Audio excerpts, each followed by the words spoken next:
Okay, awesome. Hello and welcome to the P2 podcast. This is episode 9, actually. We're about to hit double digits. Uh, Ooh. I'm your host this time around, Aaron. To the center of this, we have the other Aaron. So if you look to the Hi, right, you'll always see an Aaron. Um, I'm Walmart brand Aaron.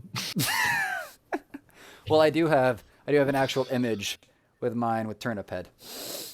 And Ooh. then to the far left, our other guest, we have Will Martin. You might have seen him on the episode 7 of Jailhouse Parlor podcast. And we do have potentially two other guests showing up, April, who is on episode 8, and Josh, who I believe was back on episode 7.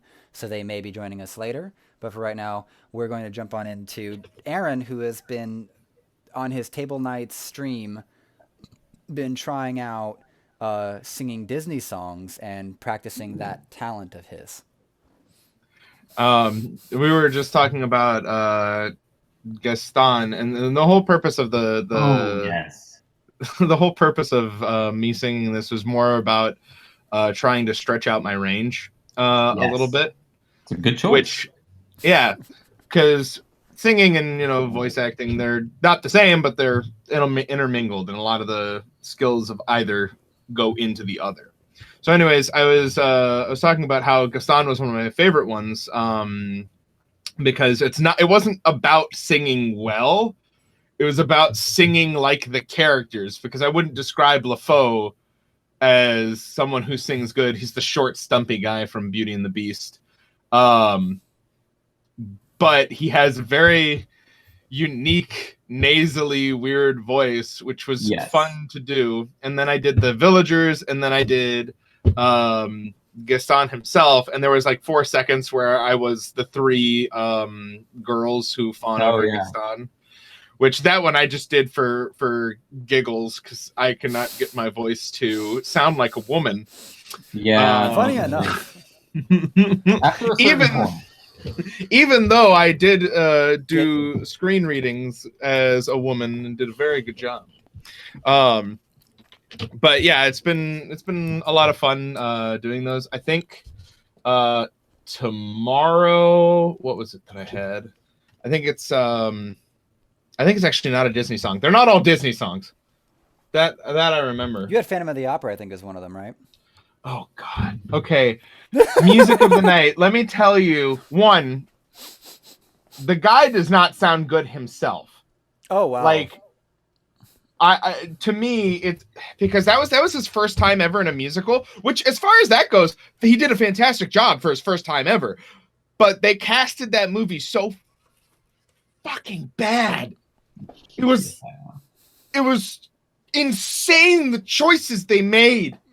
So you're Not to mention, you're in the middle of your research going, this is a bad idea. This whole production was a bad idea. Like I'm trying to celebrate a classic production, and then you do just a little bit of research and go, wait a minute, this whole thing was a catastrophe from the planning phase. Like, we're gonna build this bridge with what out of matchsticks?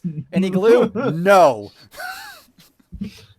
So I'm in the middle of doing music of the night, and it's this belt out number with key changes every like 5th note. And I'm just like, ah! Yeah, that one's kind of rough. Rough indeed. I got through it, and I got to the point where I had a singular take that I was like, I can live with this being out there. Nice. Live with embarrassment, but I can live with it. Like, this is good enough that I don't hate myself as much as I did 10 minutes ago. Yeah, basically, yeah. The one I'm doing tomorrow is Go the Distance from Hercules. Ooh, yeah, that'd be fun. Yeah, I love that song because every time I hear it, I get flashbacks to being a shrimpy dimp child who got picked on all the time. And when you look like I am as an adult. Yeah, like that. Where now I'm a 6'2", 300-pound berserker man. So I can go the distance, and I went it. Oh God. Hashtag. Funny how that worked out. Correct. Dope. And I'm just a 3'36", 150-pound shrimp. You're a halfling. Oh, the numbers I got mixed up for a Got second. him. Fucking got him. I was like 3 feet and 365 pounds, or 3'3" and 65. 3'36", 150 Hey. pounds. Can I make a Because- quick aside about ridiculously strong human beings? Go Yes. on. Go on. Today, Hafthor Julius Bjornsson, aka the Mountain from Game of Thrones, successfully lifted 1,104.5 pounds. The half just seems like he was flexing on people. It was 501 kilograms, but that's what it is. Oh, in that pounds. makes more sense now. That makes more sense. Oh, okay. Was it like a specific item, or was it just like weights just stacked properly? And was it like a deadlift or something? It was a deadlift. It was a It deadlift, is yeah. it is the first human being to ever lift over half a ton off the ground. Well then, I bet he still can't crush a skull. He's close. Really? If anyone could. You're gonna tempt God himself? Aaron, you've known me for almost a year now. Actually, no. Yeah, that's fair. You've almost known me a year. How often do I tempt fate with people that could easily squash me? Literally all the time. One of your most common qualities. The only thing keeping me from killing you that one time was a shit I was in the hiding door. behind the fucking chair. I waited long enough hidden behind that chair that you calmed down. That's literally it. It was nothing.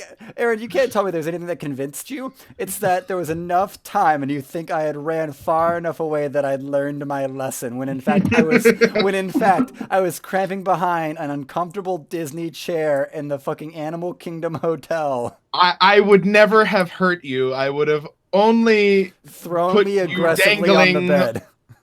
No, I would have only dangled you over the edge of the Lion pit? the hotel room. Oh Jesus. Oh yeah, we were right by lion pits. That's true. I could have just done that. Options. Is that an Animal Kingdom? Oh, there just happen to be lions. To be fair, a lot of people who know me would probably not blink at that statement. I have known you for like 5 minutes, and I already believe it. That's fair. You've been in 2 voice cast episodes with him. Yeah, but it's never been like Getting to know a person. Hello, hi, how you doing? Oh yeah, it's been Yeah, working, that's true. working relationships. Get to know each other.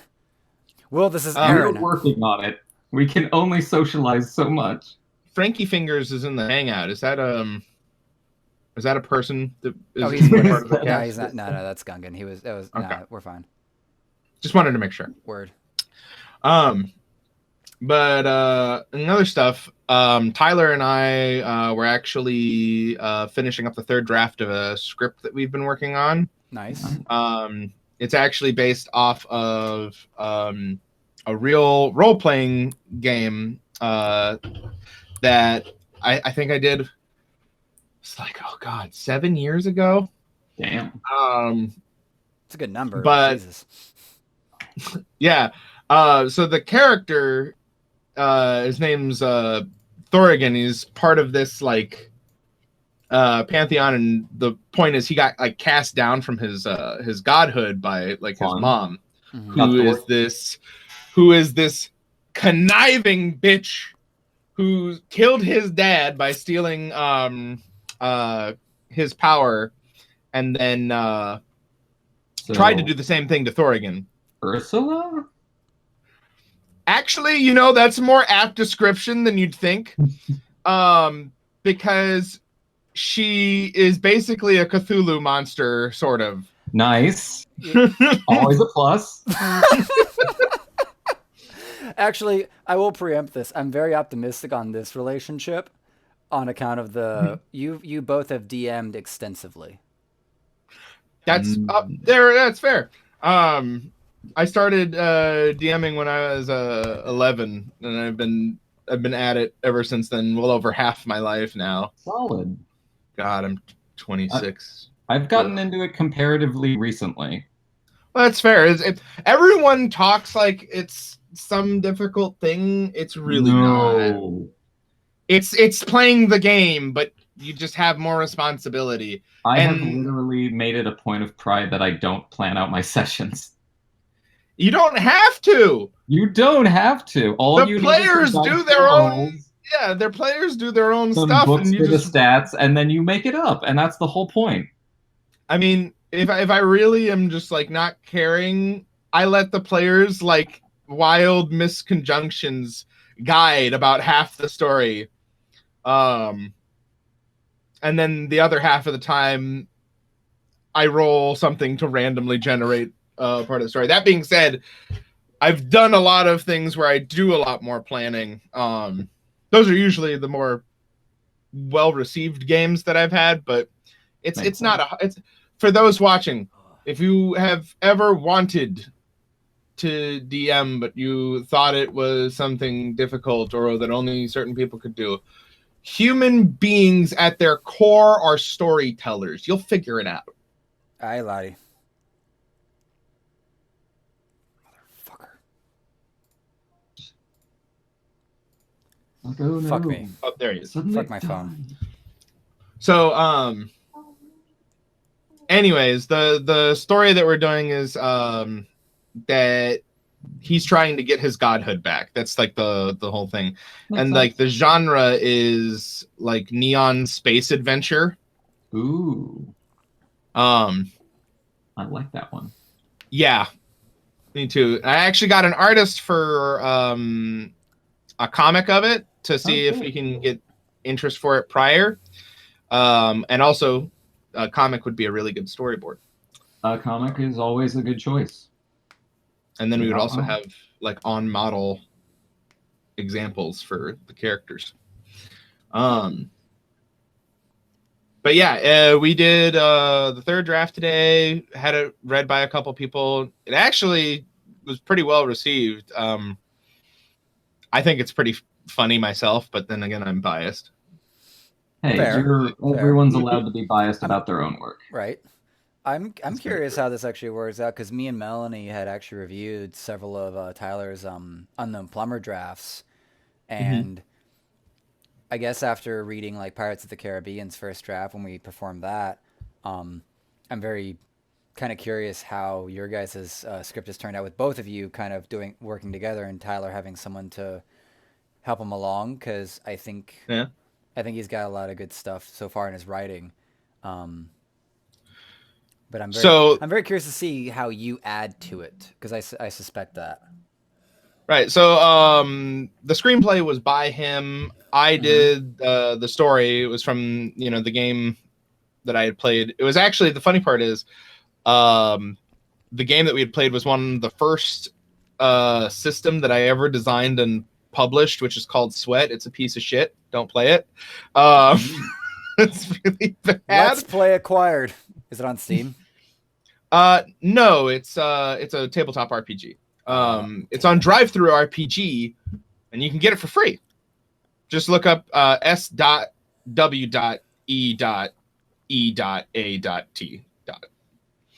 I'm gonna have to write that down later. It's Sweat, but with periods everywhere. Points and periods in between each letter. So anyways, the first draft of the script wasn't very detailed.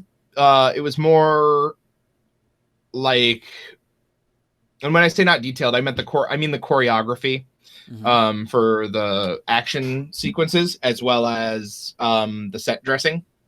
And the weird part was, it was written, I think, 2 years ago when I was in California, helping take care of my granddad at the time, and it was okay. Like, it was funny, but it was really just rough. Okay. And the last the climax of the episode was kind of like the Rogue One hallway scene. But the main character was the one who was in the position assassinating everyone as he died. No, the main character was the Darth Vader figure in that scene. Like, he was the one chopping people down.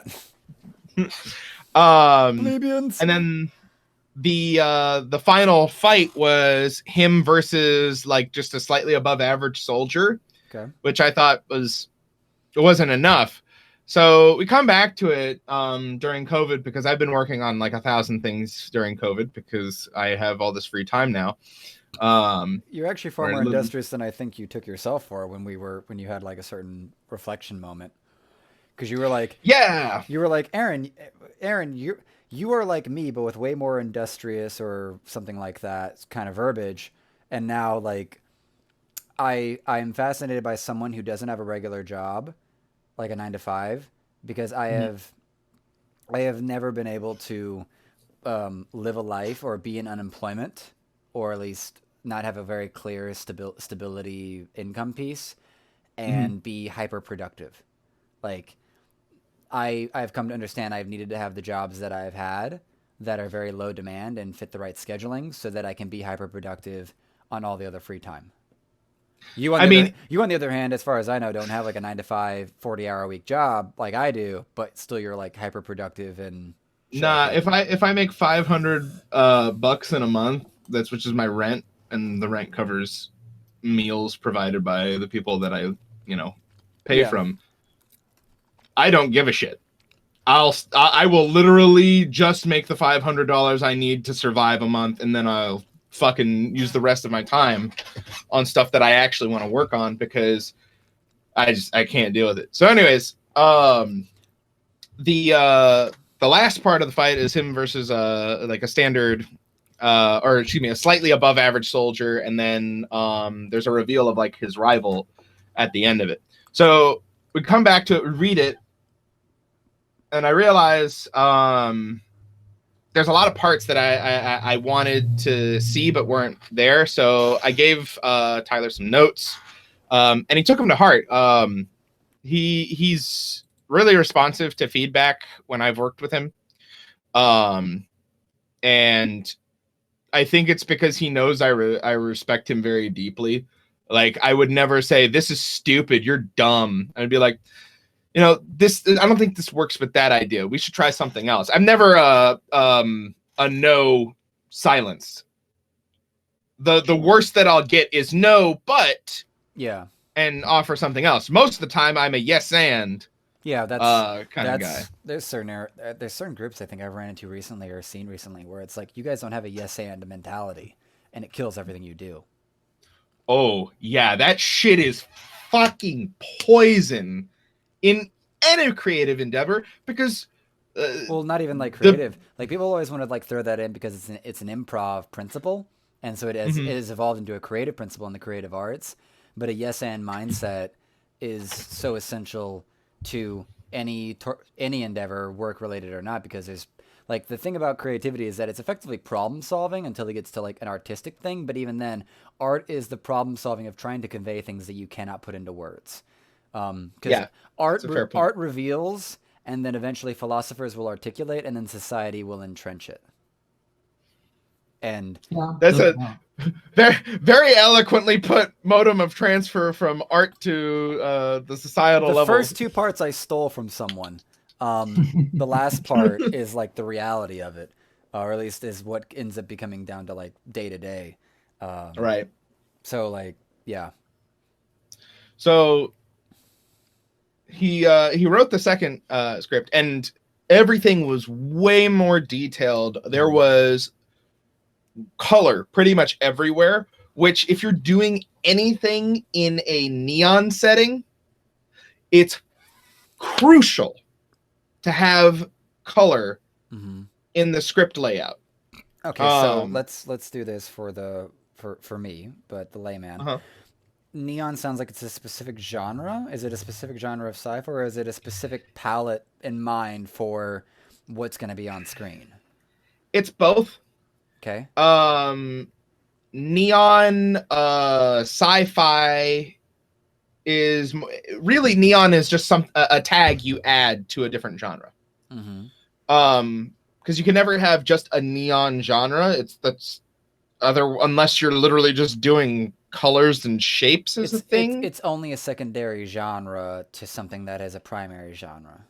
Right. So for instance, if I was doing a neon Western, my first thought to that would be like, for instance, how are we going to do horses?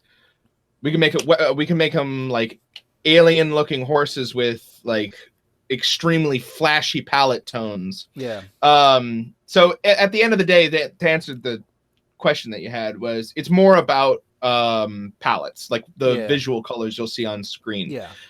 Neon usually refers to very bright, vivid, geometric shapes, fuzzy colors too, like with neon signs. Your standard highlighter pack, and then the fuzzy lighting that comes out of like open signs and bar signs and like neon signs.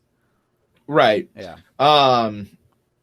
Yeah. So go on. I would say like YTT did pretty good with neon in Ragnarok. Oh, YTT.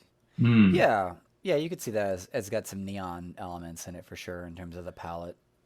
Because I mean, and kind of what you would expect out of like a neon colored society. Yeah, because that whole society, well, it was a wasteland. Most of the people there, were impoverished, but there was color everywhere. Yeah, it's a poor Wakanda with neon highlighter color palettes. Exactly.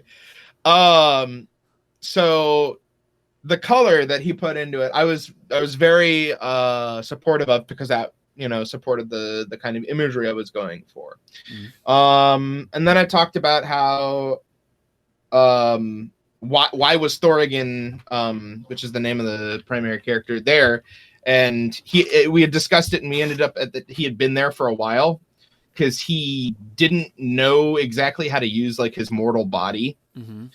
Because he had just recently lost his godhood, and part of it was that he didn't take care of himself properly.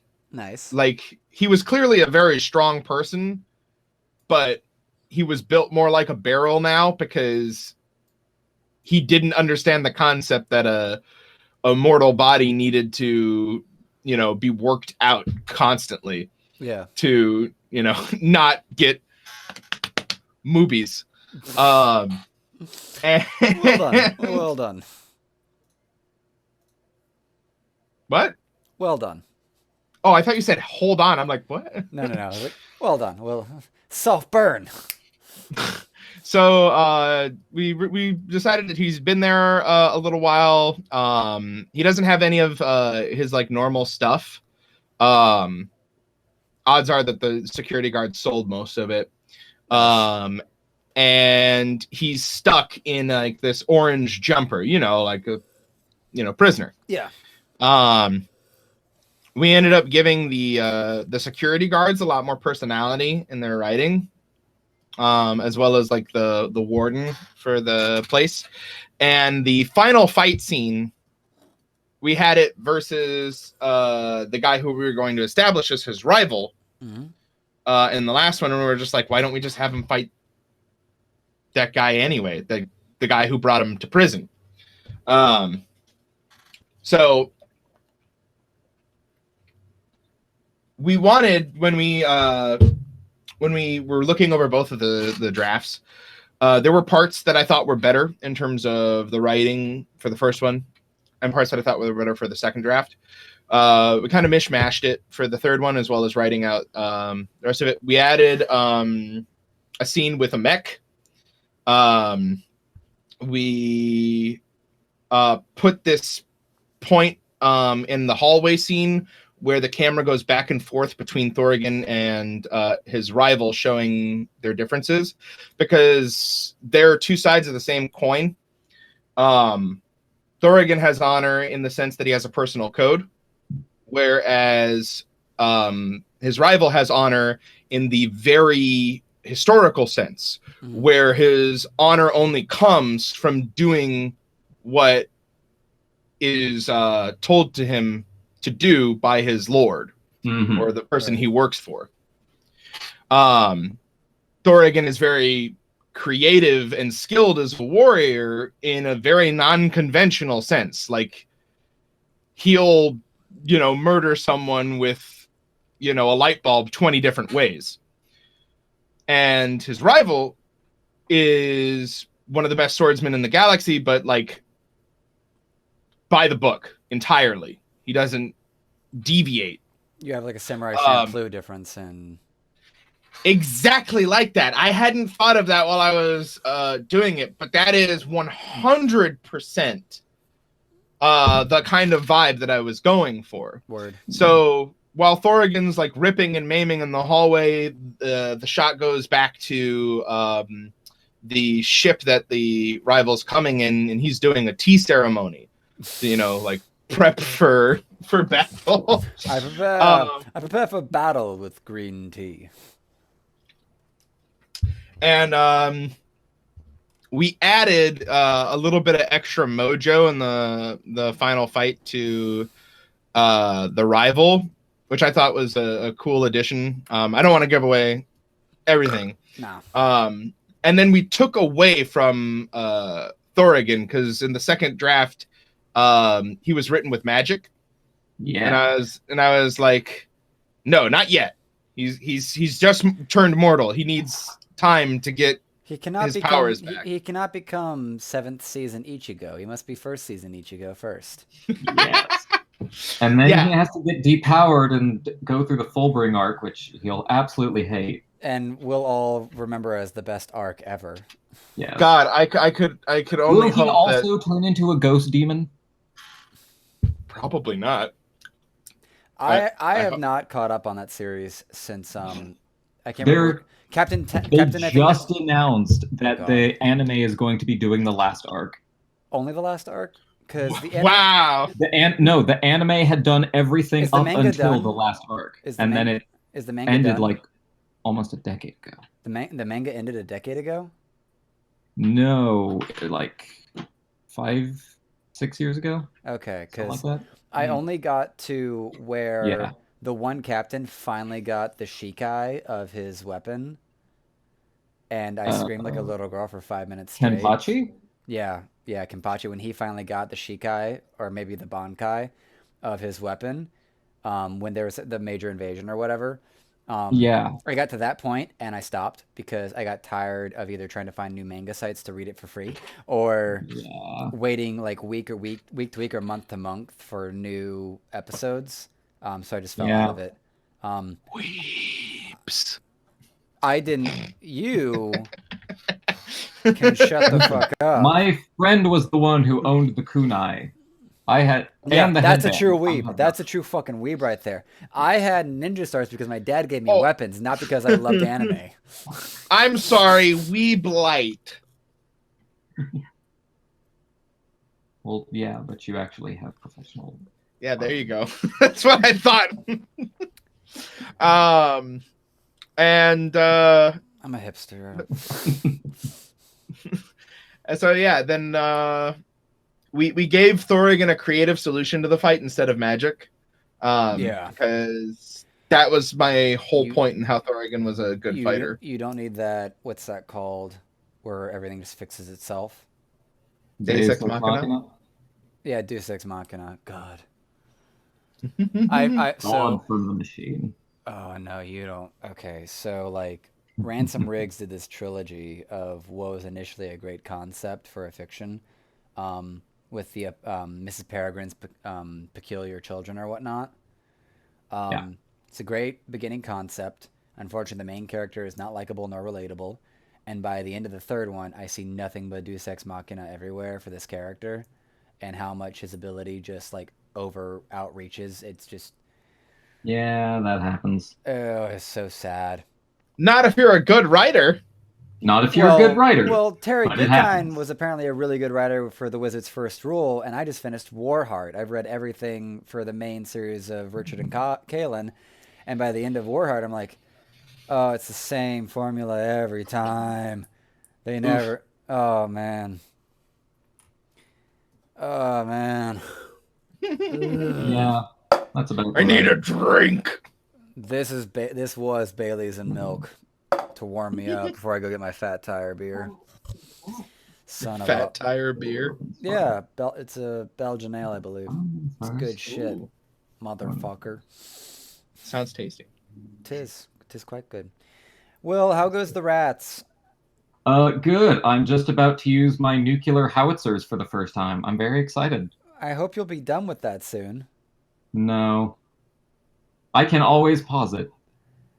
Okay. Please do. Yeah, I've been waiting for you to like be done with your rat invasion so you'd be fully no, I engaged in can this be done any podcast. time. Oh, that's so disappointing and depressing and sad.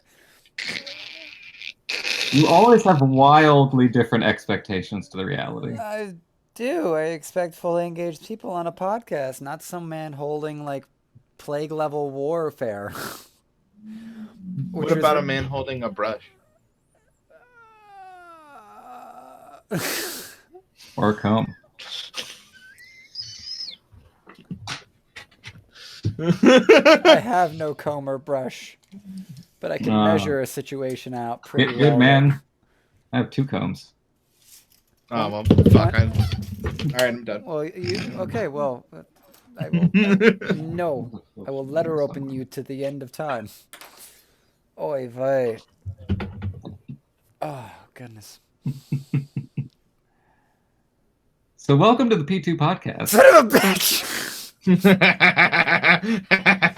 We are...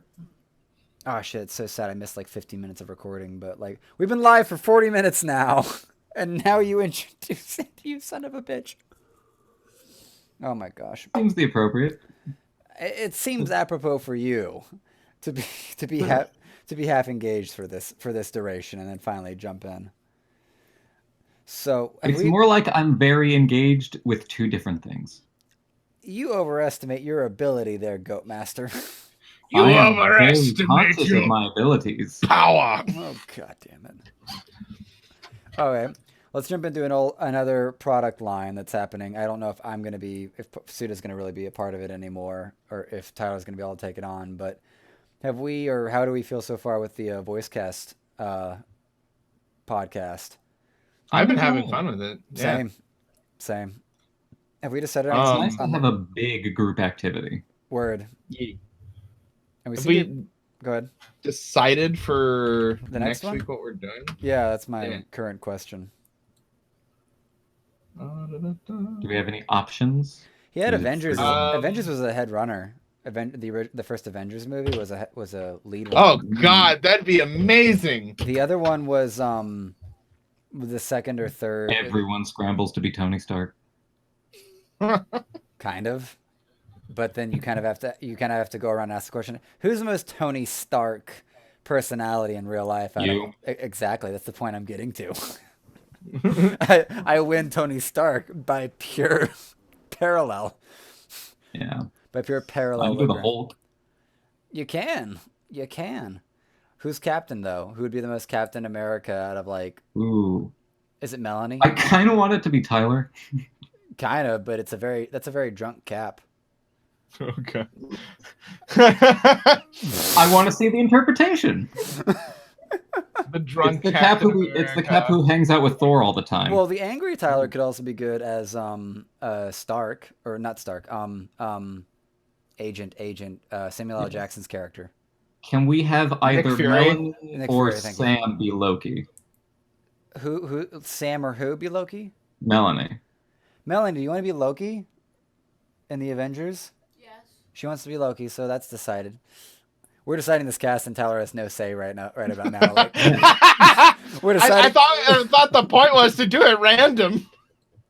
I think we were gonna do that though, weren't we? Just like roll die and people get random like. Yeah, okay. that was the point. Yeah. So real question: who's Nick Fury? Bunch schmucks. Hey, no, we're gonna decide things as the three of us would like them. And then when we come to the dice roll, we'll then just exchange whatever school lunches our parents gave us that we don't like. Would you like a bologna sandwich? I'd appreciate your gushers. Thanks.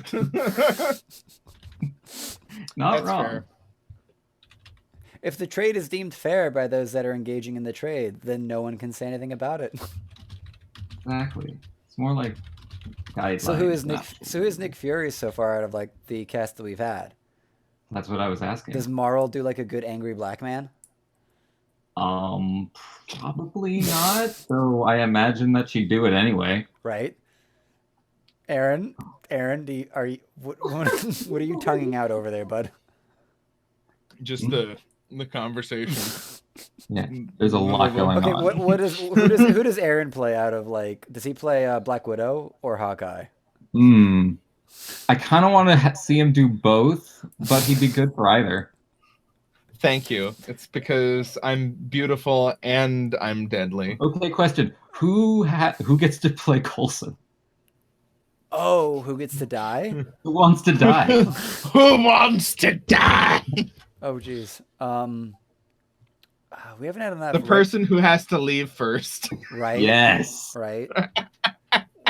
I think there's a certain person we would like to volunteer for that, but they may not even show up. Just BMing a little bit over here. Wow. Rude. Rude. How wooed. Who would you balance that? Who gets equal time compared to Coulson and like another character? Because it's actually just it's a Hill. Hill? Oh yeah. You're talking about Maria? Yeah. Fury's side character? Yeah, Fury's assistant. Yeah, Fury's assistant. I forget if Jarvis features a lot in that one. I don't feel like he does. Not too much. I mean, he's with Tony a lot whenever he's in the Iron Man suit. Yeah. Maybe someone who's in the same room? Melanie's Jarvis. Melanie, you're Jarvis to my Tony Stark. Yes, you just turn off your own microphone and then speak from a distance Angry? with him. It's perfect. She's saying accurate, and I'm now evaluating. It's like, wait, who's the encyclopedia to my personality? It's the Melopedia. Oh, that's cute. Okay, I like that. Well. Okay, so here's actually the other question for like the second Avengers. Who would actually be apt for Ultron? Ooh, I would really like to do Ultron, but I imagine everyone wants to do Ultron. Yeah, I would love to do Ultron too, but it's difficult to mess with. I cannot remember his actual name. That played Ultron, or the guy who played Ultron. All I'm remembering is him from The Office, as I'm remembering him from Ultron. James Spader.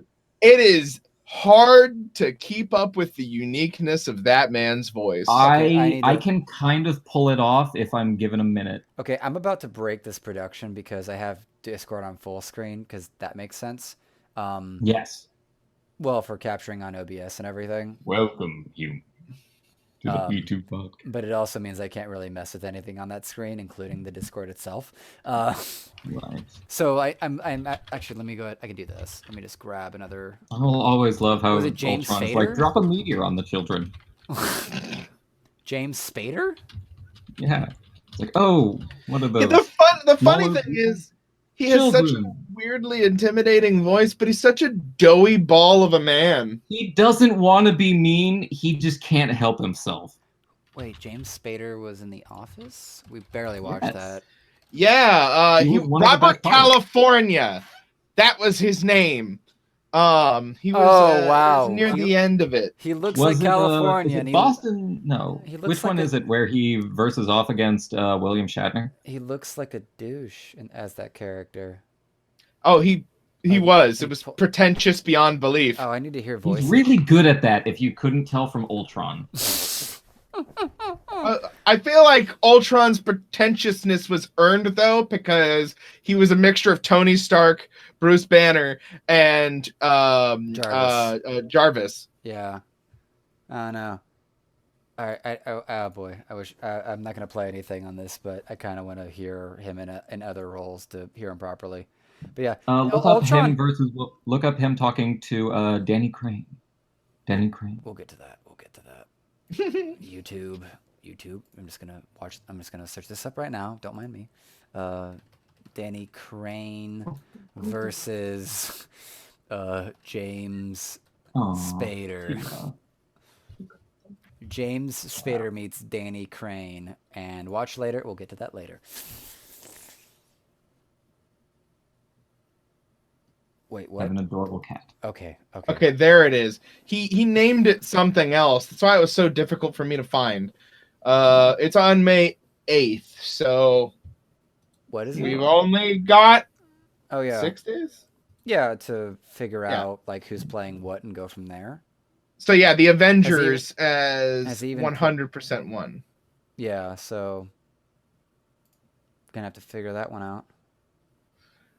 He hasn't posted the casting yet. I'll let him know to get on that for at some point this week, because we need the kind of need to roll the die on that one and get the script out so we can. Yeah, we need to see what a run looks like when everyone reads through the script before playing. Yeah, it's kind of like, I know people have their own lives, but it was kind of sad when we get to a certain point in Pirates of the Caribbean, because I at least read the script once, so all the typos and stuff I was kind of prepared for. I just wasn't prepared to narrate, and I listened to a little bit and went, "Oh God." Whoever does a narrator needs to not do any other roles. Yeah, that's fair. Yeah, especially for like, at least I don't know if any of their cinema scripts are going to be like that, and I guess Aaron just carried it, and I wasn't able to recognize it in Macbeth, but yeah, on account of my like hole in my mouth from my intense eating of my lip, that narration job for Pirates of the Caribbean sucked so much. What are you laughing at, Aaron? The truth. The truth is funny. Yes. The truth is funny. God, it sucked, and it was exhausting. It was exhausting to fucking produce and narrate and be Commodore Norrington. Oh my God. Yeah. I enjoyed the Macbeth narration, but that being said, I like being a workhorse for stuff like this, because I am a whore for all aspects of creative production. You're a whore for character. Okay. Being a narrator and a character, even a main character, is very doable, especially when you had very distinct differences between the narrator and Macbeth. I'm not even gonna spoil that one for the crowd. Go watch the Hotbox Voicecast episode 1 featuring Mick play that shall not be named. But when you have to coordinate every single scene as we're rotating characters, read the narration, and then try to play a straight character, because and I have not done any good narration practice, because Marl was very correct on how the narrator should be a whole other theme defining character in the story. No chance for me on there, because I volunteered for the narration job for it'll be fine. I had such a laissez mindset of it, and then we're quarter of the way through, and I was I fucked up. My mouth hurts. I fucked up, but I'll eat this bullet. God damn it! I was I need to eat this whole bullet. I know anyone would take it. Would take the narration job for me, especially considering the circumstances. But no, I can do this. I'm gonna cry, but I can do this. You're gonna power through. It hurts, but I can do it, Daddy. Yeah. Yep. That will be a different performance. Currently scheduling.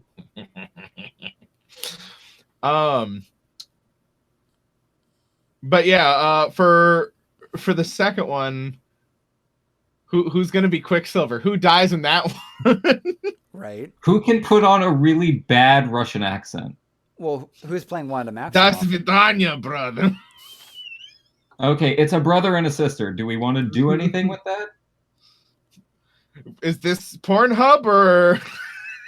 The ultimate one is. That's Vidania. Oy vey. Well, the funny thing to realize is that there's actually 3 Russians, but they all become very not Russian by the next movie, basically, in terms of their accents. Who's the third one? Black Widow. Yeah. Okay, she's been Russian her whole life, and she's never looked or acted, Russian. You act like that was some fucking revelation. What? No, I'm just fucking with it. I'm just teasing this shit out. Why is this so rude? Get the dick out your mouth, son.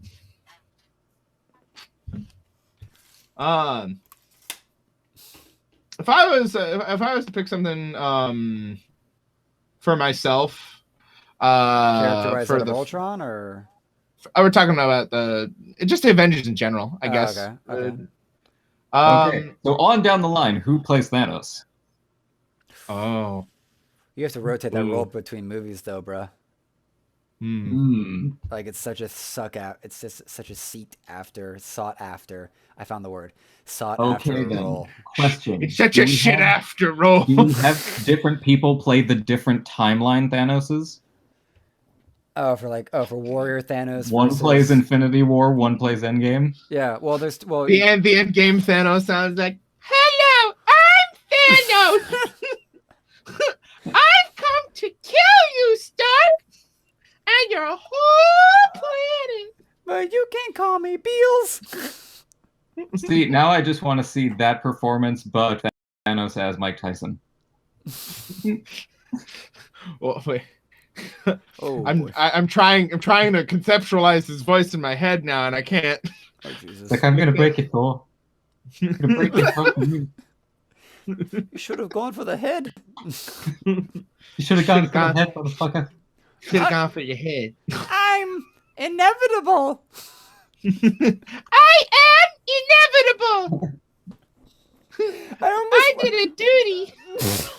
I want. What did it cost? Everything.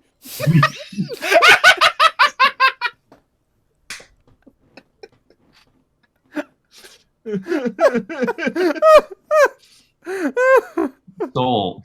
Okay. Oh God. So Elmo Thanos by whoever commits to it. I wasn't even doing Elmo that time. I was doing just a little kid. I know. What did it cost? Everything. See? Everything. Fire! But sir, our troops can't do it.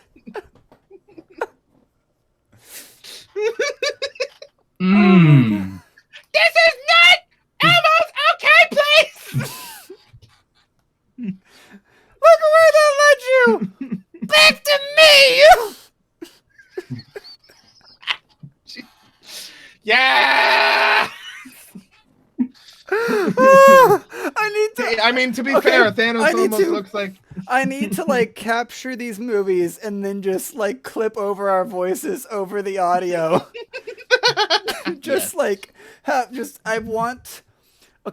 I thought about this before because I want to take the footage of the movie but overlay our script over it, like our script reading of it over the movie.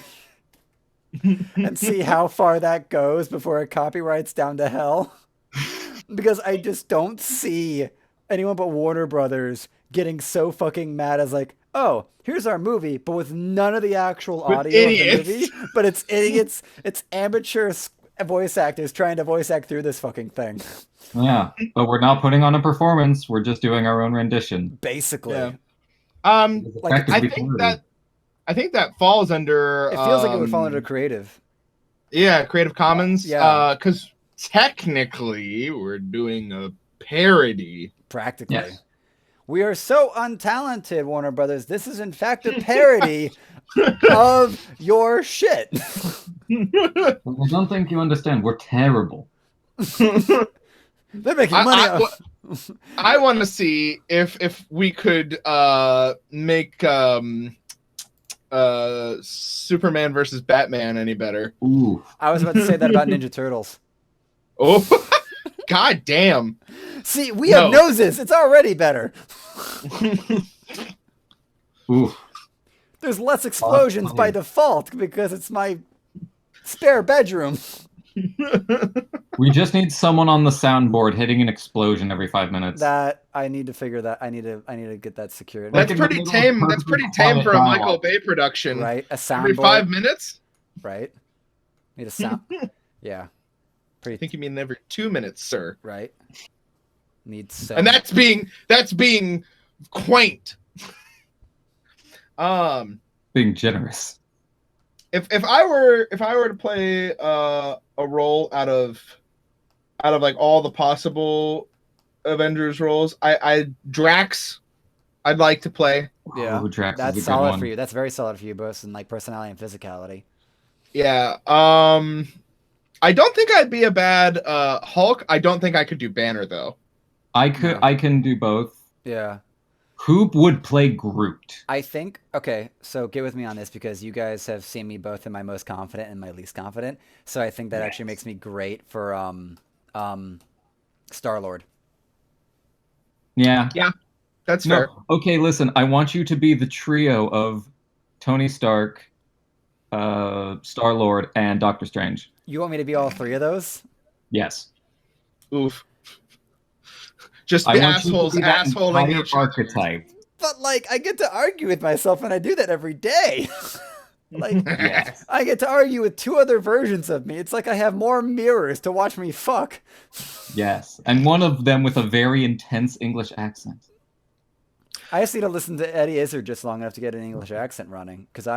Okay, so I was thinking about this today, watching EU Masters, the League of Legends amateur scene over in Europe, obviously. And I thought about, what if I like casted or whatever and ended up getting that, but I'm a color caster with a bunch of Brits or other people in Europe that have gotten their English together, and I have to then attempt to work with them, but not adopt their accent and sound like I'm patronizing everyone I work with. Because I don't know if I know I've told this to many people. I don't think I've said it on broadcast before. But when I went to Scotland, I got infected with the Scottish accent, and I could not get rid of it until I was standing next to a German girl and my Scottish friend, and I just got neutralized, and I was talking American again. Like, I couldn't stop. Like, it was so stupid. Wow, I can't tell if that's racist. No, check this. When Australians or Brits would show up at my retail job, if I did not stop talking to them soon enough, I would start adopting their accent to like become accommodating. Like, I'm in fact such an accommodating spirit that I will start to speak your language, albeit possibly badly, or it may sound insultingly. Hopefully both. Are you mocking me? No, Governor. I swear. All right, so Robert Downey Jr., that's Aaron. S. Chris Evans, drunk Tyler, Will as band boy, Thor. Do we have any obvious strongmen Thor? Who is the largest, drunkest person we have? Well, that would be Tyler. Well, the thing is that Tyler has to pull Unless you're talking about me. Okay, question. Is there any way we can get Ginger to do that? We can check on that one. Thorina. No, his name's Chris. He's a guy. The thing is that you have to sort of like have him land like what kind of is it? It's not a Nordic accent he's running with. It's just a very proper, older English. It's weirdly British. Yeah, it's an older English accent and language for a Nordic god. Yeah. It was during the time when Thor wasn't super personable. Yeah. And then they got Chris Hemsworth in there. And I kind of want whoever does Thor to play it like the comic interpretation of Thor, where he's just the most boisterous thing in existence. Just endless amount of ice nays at full volume. I can 100% do that. Yeah, that's standard Bryant right there, bud. Black Widow. Who did we say for that? We could have, we had Melanie would take Loki, so we could have Sammy on Black Widow. Hawkeye. Because Hawkeye is effectively the straight man, albeit and outside of Captain America. So like, who's a good straight man? Because that's what it was like. At least a good match for me with Norrington. And I'm not about to play fucking everything in here. So like, I just don't think we have enough like consistent players or consistent cast to easily like put out all the roles. That's fair. Like, if you think about it, for how much time everyone thinks these characters get on screen, it's actually not a lot. It isn't. Actually, my God, there's so many named characters. Exactly. Like, that's the weird thing. It's sort of like going back to the Sylvester Stallone show or movies where it's like the billion action stars in one movie. It's like, yeah, they're each going to get like 5 minutes of screen time. Yeah. I feel like for this one, there could be just one guy playing random people. Yeah. Like, because there's enough random motherfuckers in like the side IMDb characters and stuff. cast list. Yeah. Where they get speaking roles, but they're like small, tiny speaking roles. Mm-hmm. So like Happy. Happy? Yeah, Lottie. Tony Stark's Oh, brother. right. Sorry, Happy. I thought you were referring to like the show, and I'm like, wait, what? No. Close, but no. Okay, good. Okay, good. Okay, that's all good. Okay, good. Yeah, I had a sudden panic attack, and then I realized, no, wait, everything's actually fine. Yeah, that sounds like you. Will, we've known each other a long time, and I hate that you know me that well. I know. So terrible that we get along well. Go fuck yourself. Son of a bitch. God, I love you. God damn it. I know. I'm glad I actually paid attention this time and got to hop on this. Right. Well, this is a very last minute impromptu one. The last episode was actually like a week in advance set up. I've now gotten a new wild hair of productivity because I think I've finally gotten out of vacationing this COVID away. I was like, all right, I'm done. Like I had a friend, my friend. I don't know if you might have met Trent at at one of the last October annuals. Tall blonde. He was at the 20s one. He was at the 20s one. So like two annuals ago. Anyway, he lives up in D.C. area with his girlfriend. He was coming down. He just came down for like this week to see family or whatnot. And and I asked him like, "You cool to hang out in person? Because this COVID shit's kind of done." And kind of at this point with enough other science shit coming in, not from mainstream media, to go, yeah, we're gonna be fine. Like, young and healthy, gonna be fine. Old and sick, stay inside. But like us, like, so he came over and like we had dinner and hung out and shit like that. So I'm about to be like, alrighty, I'm about to start doing shit. I'm about to start introducing normal life, and especially and to a certain extent, that's just like, let's just start doing these podcasts, like, because everything got paused for me, except for like Twitch streaming, my personal stuff. And now I'm like, you know what? I got the Discord. I figured out how to do the Discord. We're gonna do podcasts this way, and I'll do the in-person stuff when everyone's comfortable to come in person. So yeah, ready to start doing shit. Yeah, I'm excited. Yeah. Actually, I think Will, you were the last JHP I did before COVID hit. Yes, I was. Glad we got that in. Yep. I'm gonna have Aaron on soon. Just need to set a date. Set a date for us, motherfucker. Yeah. Has anyone... Here, let me see here. Where is that? Move you. Has anyone come back yet? Just want to check and see if anyone's going to come in. Nope. Nothing. I've had the Discord open this entire time, keeping an eye out. Yeah. No one's...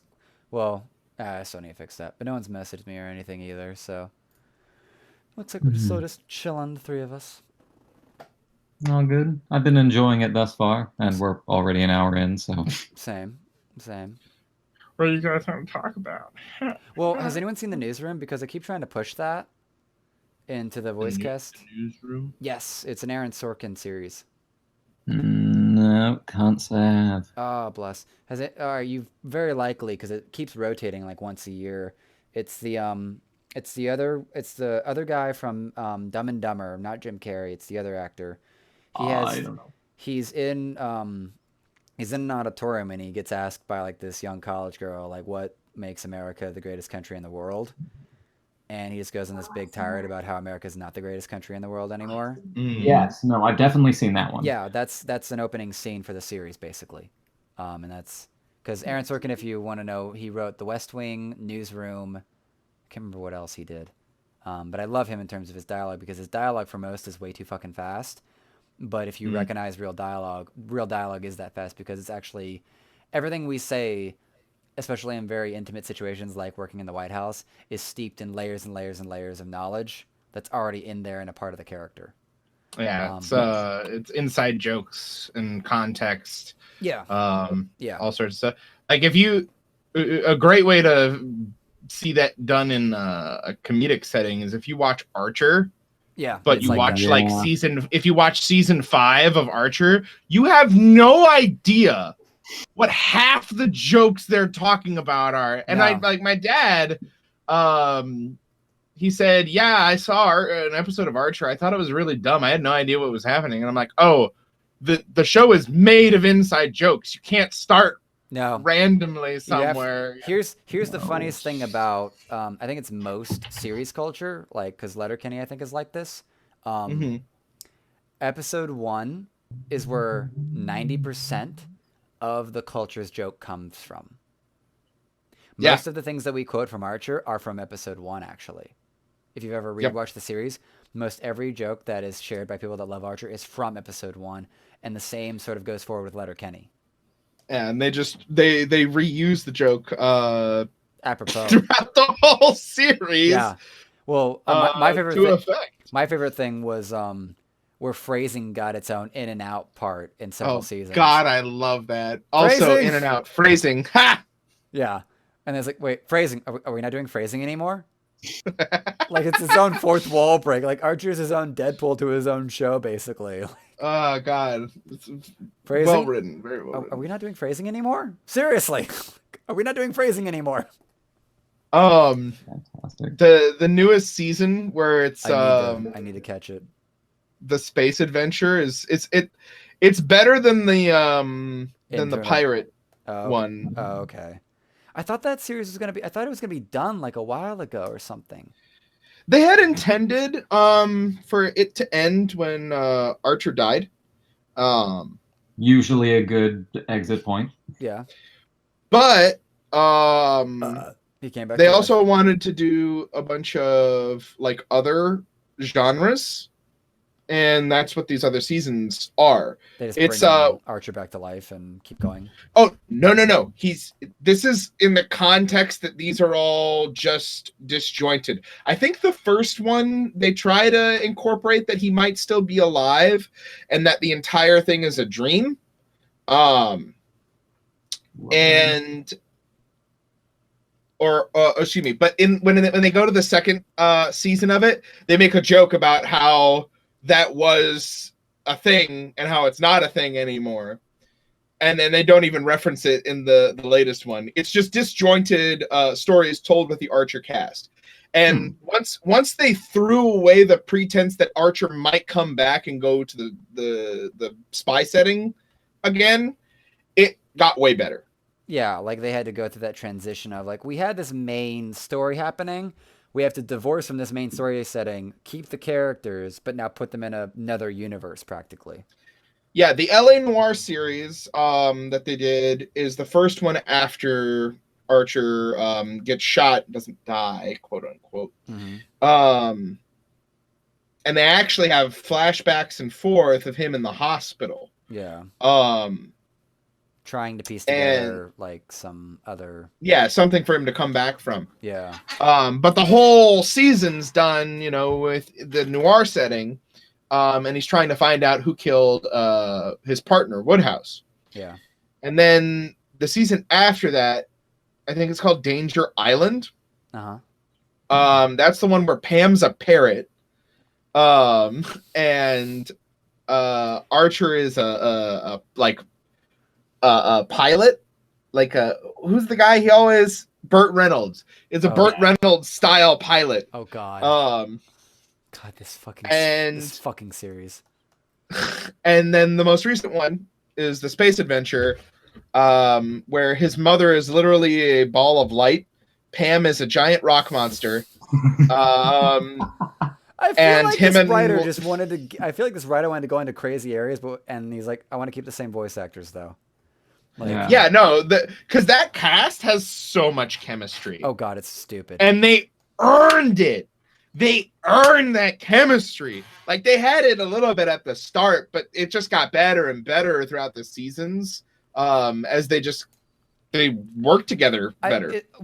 So because I think chemistry is something that either you feel or could maybe notice. So my sort of run on is that, is there a certain point where the chemistry between the cast is so good that either they go off script or they sight read, they effectively not even, like, they sight read or not even sight read the script because they know these characters so well and they know how to interact with their fellow actors so well that it's like, oh, this is done. Like, we know how this is going to fucking go. We're just going to nail this every time because we know how to just yell at each other properly for this shit. There's definitely points that I've heard of that where moments of the moments where characters, but the actors know their characters well enough and they have enough chemistry with each other that their improving is like better than the script. Yeah. There were one of the most like great moments that I can think of that, and this is a weird example to draw from. Ernest Saves Christmas. The Santa Claus from that movie.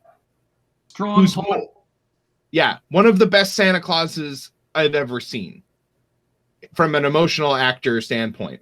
Doesn't look the part at all. He's old and he has a beard, but he's small and like thin. But his voice has such magnificent cheer, and he really loved being the part when he was doing it.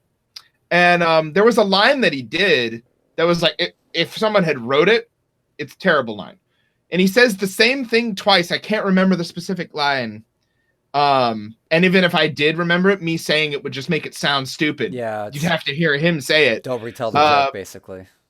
Yeah, but he says the line, and you don't even notice that he says the same exact words 2 times almost in a row, because you're so enraptured in the spirit of Christmas in this man's voice and performance.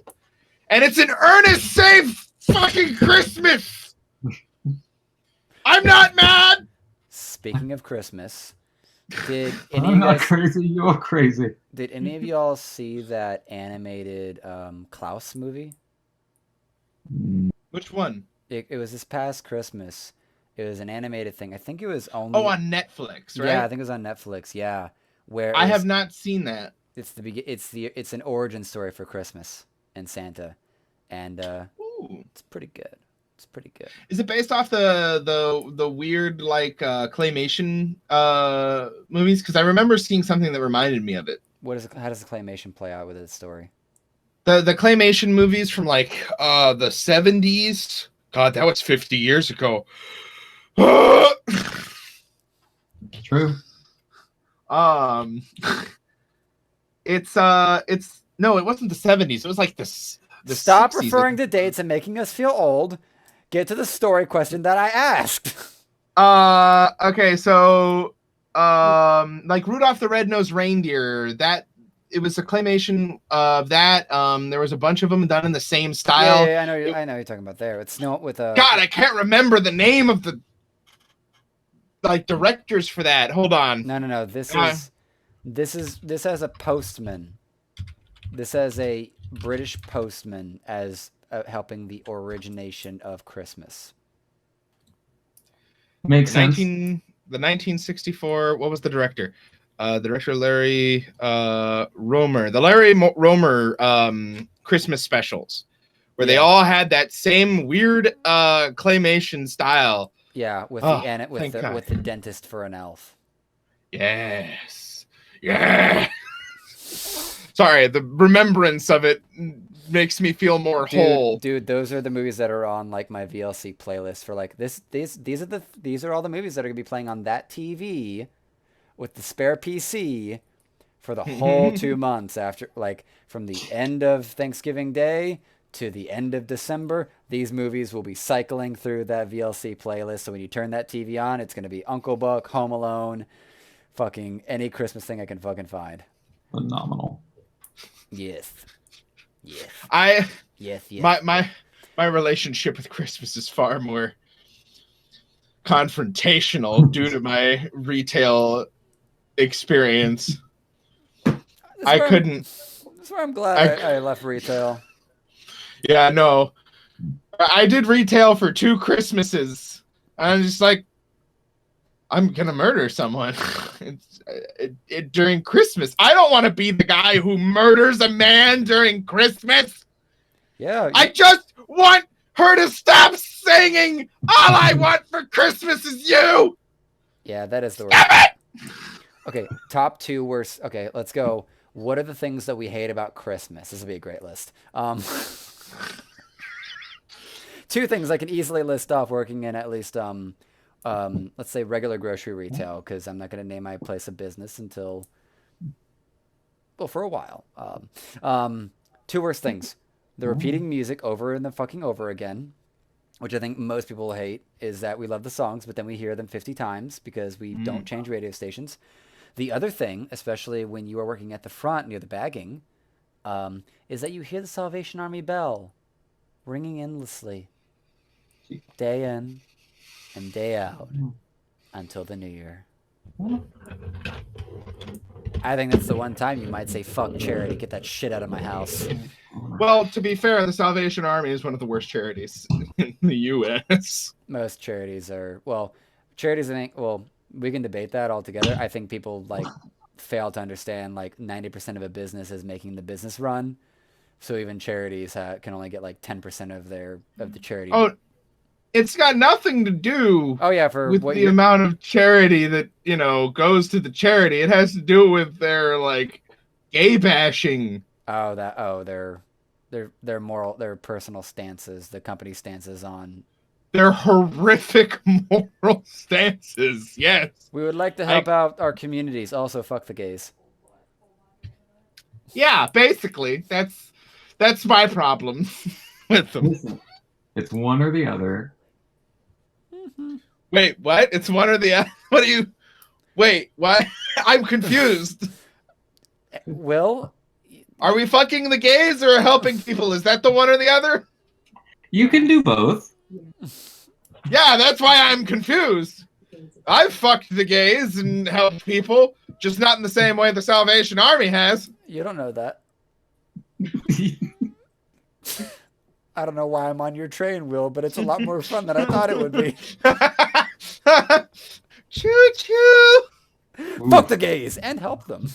With my penis. Yes, that was thank you. Do we have any other aspects of Christmas that we hate? Oh, okay. I mean, the repeating music, yeah, I guess I can't roll in the All I Want for Christmas Is You. That was a specific song, drove me crazy though. So obviously one of the worst parts for me is hypocritical, like, people. Yeah. Oh, overly joyous Karens that are very giving, and then, like, absolutely. I love that Karen is now an easily identifiable term / slur. It's great. It's pretty fantastic. Don't call me Karen. All right, Karen. Actually, you wanted to. So I listened to Nick Hardwick's ID10T podcast, and he had Karen Gillan, who plays Nebula, as well as she's in she's Ruby Red Rocket or whatnot in the Jumanji series. And so I listened to her, and so he asks her, is like, are you a Karen, like, in terms of, like, that thing with retail? And she's like, oh yeah, I'm totally a Karen. Like, I've done that for my mom at retail or something like that. And then she told the story at least she admits it. Yeah, she owns it, but she tells the story where she ends up with egg on her own face. It's good. It's pretty great. So yeah. Karens deserve no mercy. So Aaron hates Karens. Was there anything else Aaron hated about that Aaron hated? Can we get that on Christmas? A t-shirt? Aaron hates Karens. I feel like you'd have a pretty wide market. If anyone wants to design it, I'll sell it. True. I will type out the words, Aaron hates Karens, put it on a black t-shirt, but the letters will also be black. See, I see this in, like, a pictured block letters design, like on some street gangster shit. Like, I just see that, like, Aaron hates Karens. And then like I know just throw up the gang sign for Aaron. Basically, it's like, across the knuckles. Just 2 A's, bitch. Hey, Ron, go hard. No, how do you do a K with that? Beautiful. See, 2 ways right off the bat. Right. So yeah, Karens, hate them. Second thing, hate about Christmas. You could hate the Florida aspect, the Florida view of Christmas, the Florida experience of Christmas. I do hate the Florida experience of Christmas because it's not cold. I like the Florida experience as just it's the cock tease of cold. It's like 60 degrees and it's like, are you slightly comfortable? Do you think you could maybe wear a shirt now? How I'm gonna raise it by 1 degree and now you're fucking unbearably sweating. And I'm just like I remember that every year for like the past decade or more is that the 2 weeks before Christmas, it is perfectly cold. And then Christmas morning, your balls are sticking to your asshole.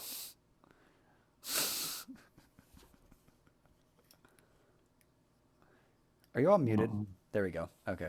Oops. Sorry. Yeah, I saw you laughing and I didn't hear anything. I was like, damn it, Aaron. I wanted to hear that snicker. Just that, what was that, fucking Dick Dastardly? I can't reproduce it. I have to, it just comes naturally. That's how you know it's a real laugh. If I can't make the sound normally. Fuck! Damn it!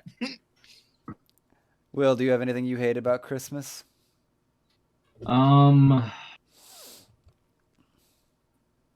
lack of childhood. You hate Christmas now as an adult because you're not a child anymore. Yes. No, I get it. Part of Christmas for me was like giving presents to people, but I didn't have to worry about where they came from. Yeah. Because I loved giving presents to people. And now as an adult, I still love that.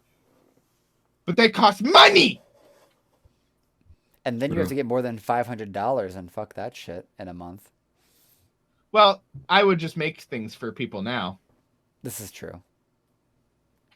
I mean, there are ways around it, but it's still not great. Yeah, no, it is annoying. Ways around not being a child, or the gift giving aspect? Do you just massively prune your friends list before Christmas so you have to put before Christmas?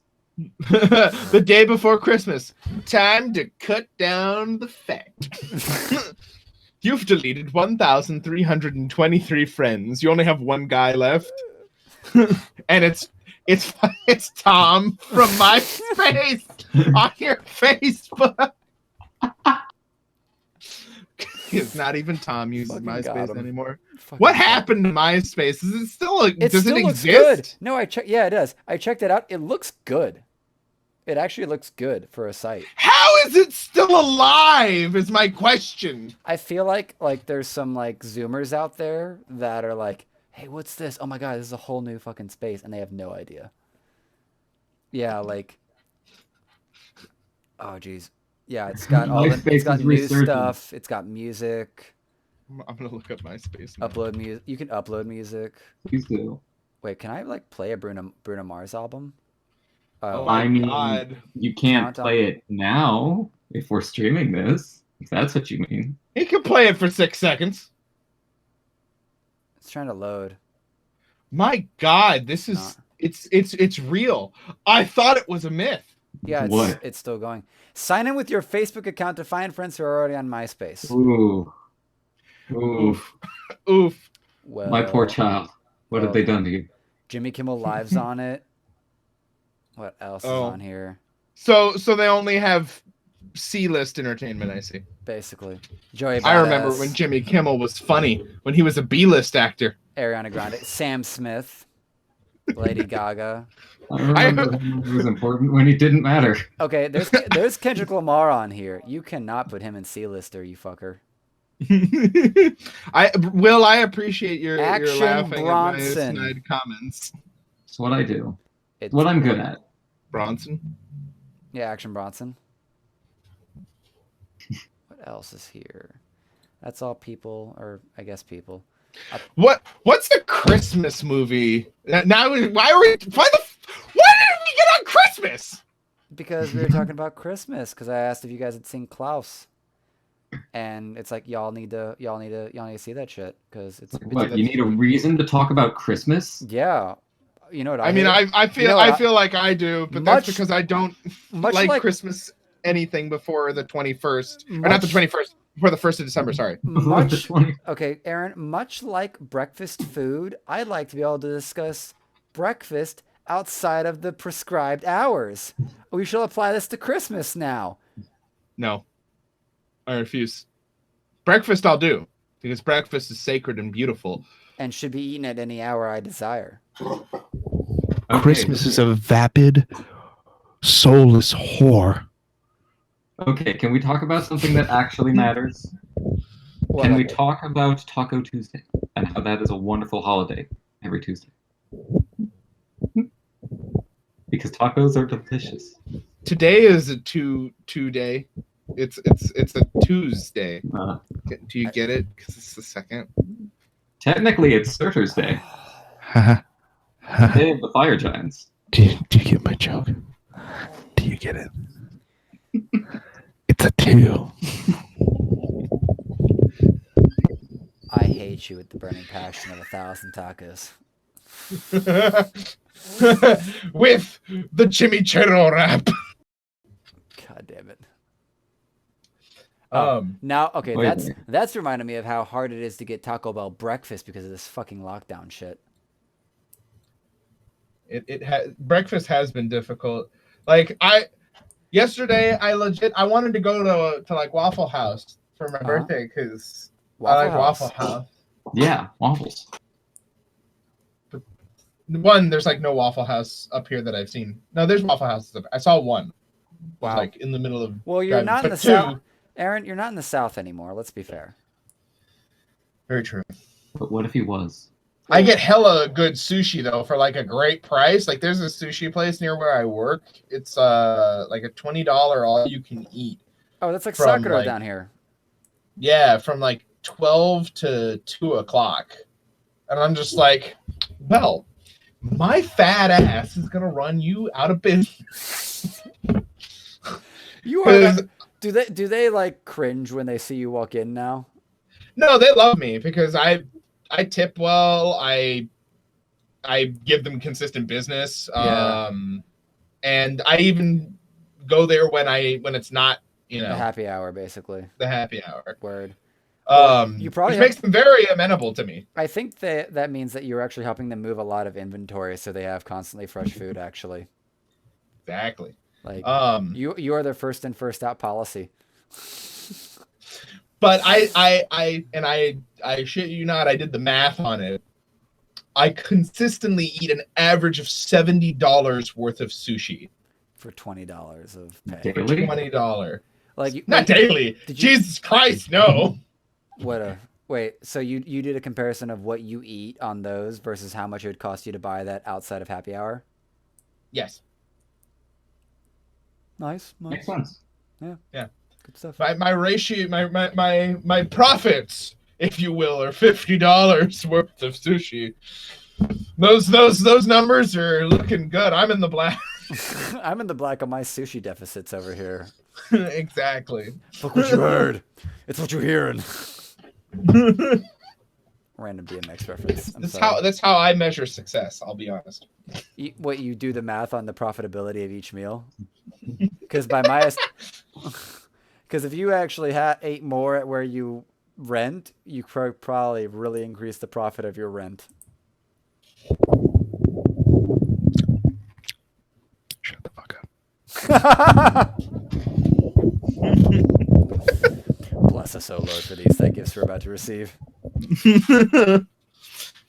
Bless us, O Lord, for my haters. They are vast and plenty, and their hating lets me know I am successful. The more they talk, the more money I make. Will, are you using your rats to dominate things again? No. You rat bastard. Oh, Okay. true though. Wait, I just thought, what if we did like the Great Mouse Detective? Right. Okay, you realize the argument again for who gets to play Radigan is going to be bigger than Ultron. That seems fair. That seems fair. I have no problem playing Basil while you guys fight over Radigan. Basil exposition. Who plays the stripper? Me. I was gonna say me. See, the argument over that one is going to be even bigger. You cannot compete with my thickness.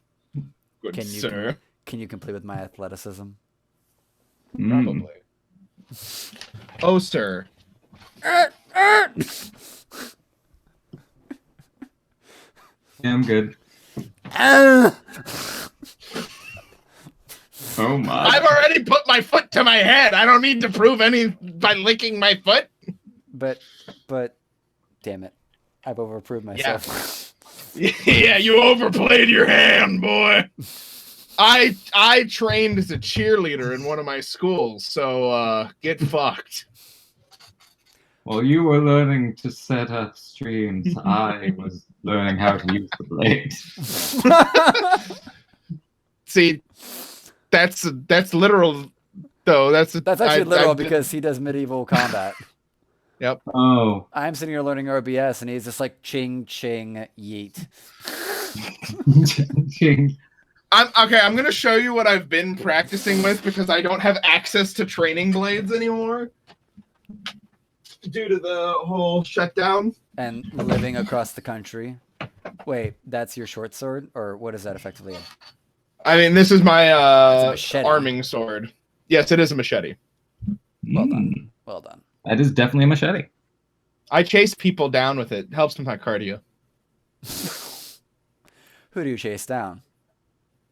So, like, listen, you got to get those teenagers. Well, to warm up, I start with children. And then when I feel like I'm good and soft, ready, pliable goes through easy. I usually go with teens because I live in a small town, which means most of the adults are, fat hicks. So. There's nothing but hate in this dialogue. So much. I hate children, I hate teens, and I hate fat hicks. Excuse me. I love children. They're very good for warm-ups. Nope. I'm just gonna. All right. Goodbye. I'm on a watch list now. Well done, Captain. Well done. Someone please isolate that sound clip. I've overplayed my hand. Oh God. Just like with the children. Okay, that reminds me, and give me a second to explain. That reminds me of a convention I went to. There was a contest called Can You Make That Sexy? Again, give me a second to explain. Good start. Tell me more. One of the topics that came up was altar boys, and I just looked at the crowd like, because I was playing, and I had to make altar boys sexy. Oh no! Wait, no! I wasn't the one doing it. Okay, so one of the rules of the game was that you could steal points from someone if you were willing to bid your own points. So this guy was doing it, but he was stumbling over like every other word. Ouch. So I'm like, all right, this is the point where I win the game. So I put my bid in, and as you guys know, I'm a decent orator, which makes me more qualified than most people at a nerd show to do something sexy if I don't stumble over my every other word.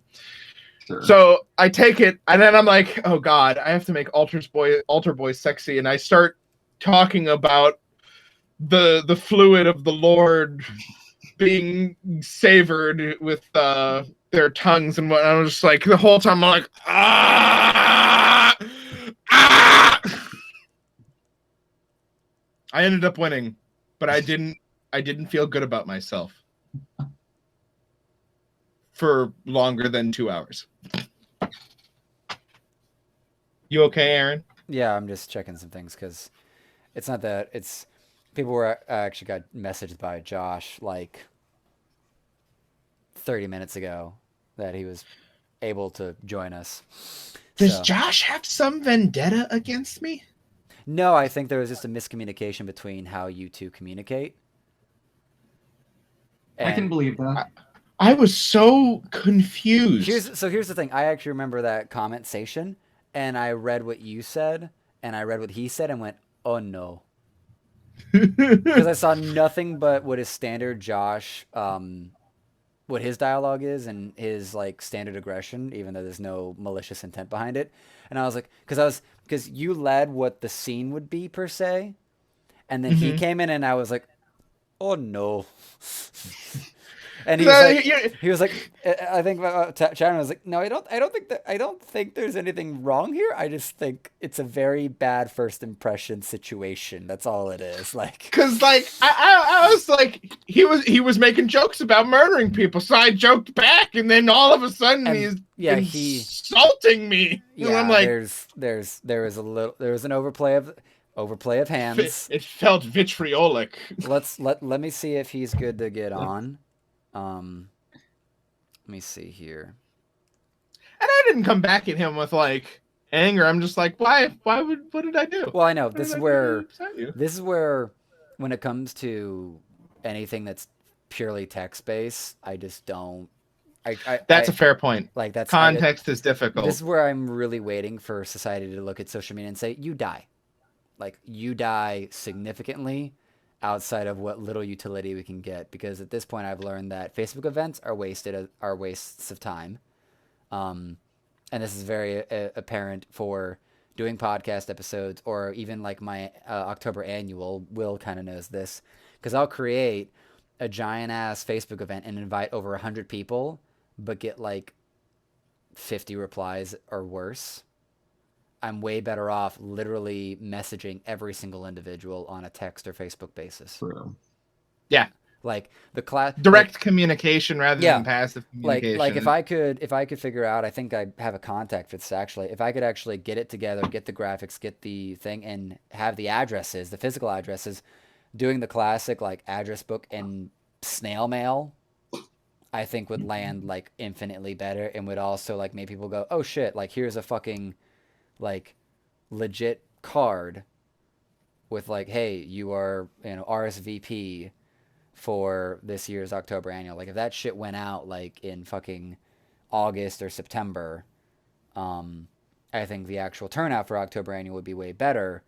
And I just think you have to do that. I think that's a natural thing in human communication, is that you can't put out a fucking Facebook event invite and anyone take it seriously, because it's we've all gone through it for so long, where people that we do support, at least in some either fiscal or emotional way, it's like, yeah, your band or your event or whatever, but you're just literally sending me a notification on Facebook. Yeah. You're not right. It's not an intent of I want you to come. Yeah, and the thing that the weird thing about the history of the October annual is that it used to be hosted closer to the end of the month, which is also like my birthday, because my birthday is on October 21st. And that ends up being a conflict for two reasons. The first reason is that everyone is already being committed to Halloween party stuff at the end of the month. Like those last weekends are for Halloween parties and events. And then everyone would like wish me a happy birthday. And that was never actually the intention of the annual, as it's kind of matured into what it was at least of its most recent incarnation, is that it's my once a year, I literally contact this giant list of people, and almost all of them I have long form conversations with, and I go between either I invite them if I know they can fiscally make it because they're local or they're good to travel, or I send them here's your effective invite even though you live across the country and likely can't make it, and here's a whole like long form one-on-one letter of wishing all is well and this, that, and the other, and we should catch up on something or something like that. Like that's so the whole point of the October Annual is like I do all the reach out stuff, and then there is this big, festival at my house of everyone providing their own shit. From the smoker that Andrew brought this last year to whoever donates foods and makes foods or brings liquors, brings games and shit. Like it just turns into this giant community event, and the only focal point happens to be me, and I get to like kind of create one of the best networking events I know, because as far as I know, I'm the best networker I know. You are the spoke of the wheel. Basically. Of fate. Fate. What are you going to do? What are you going to do?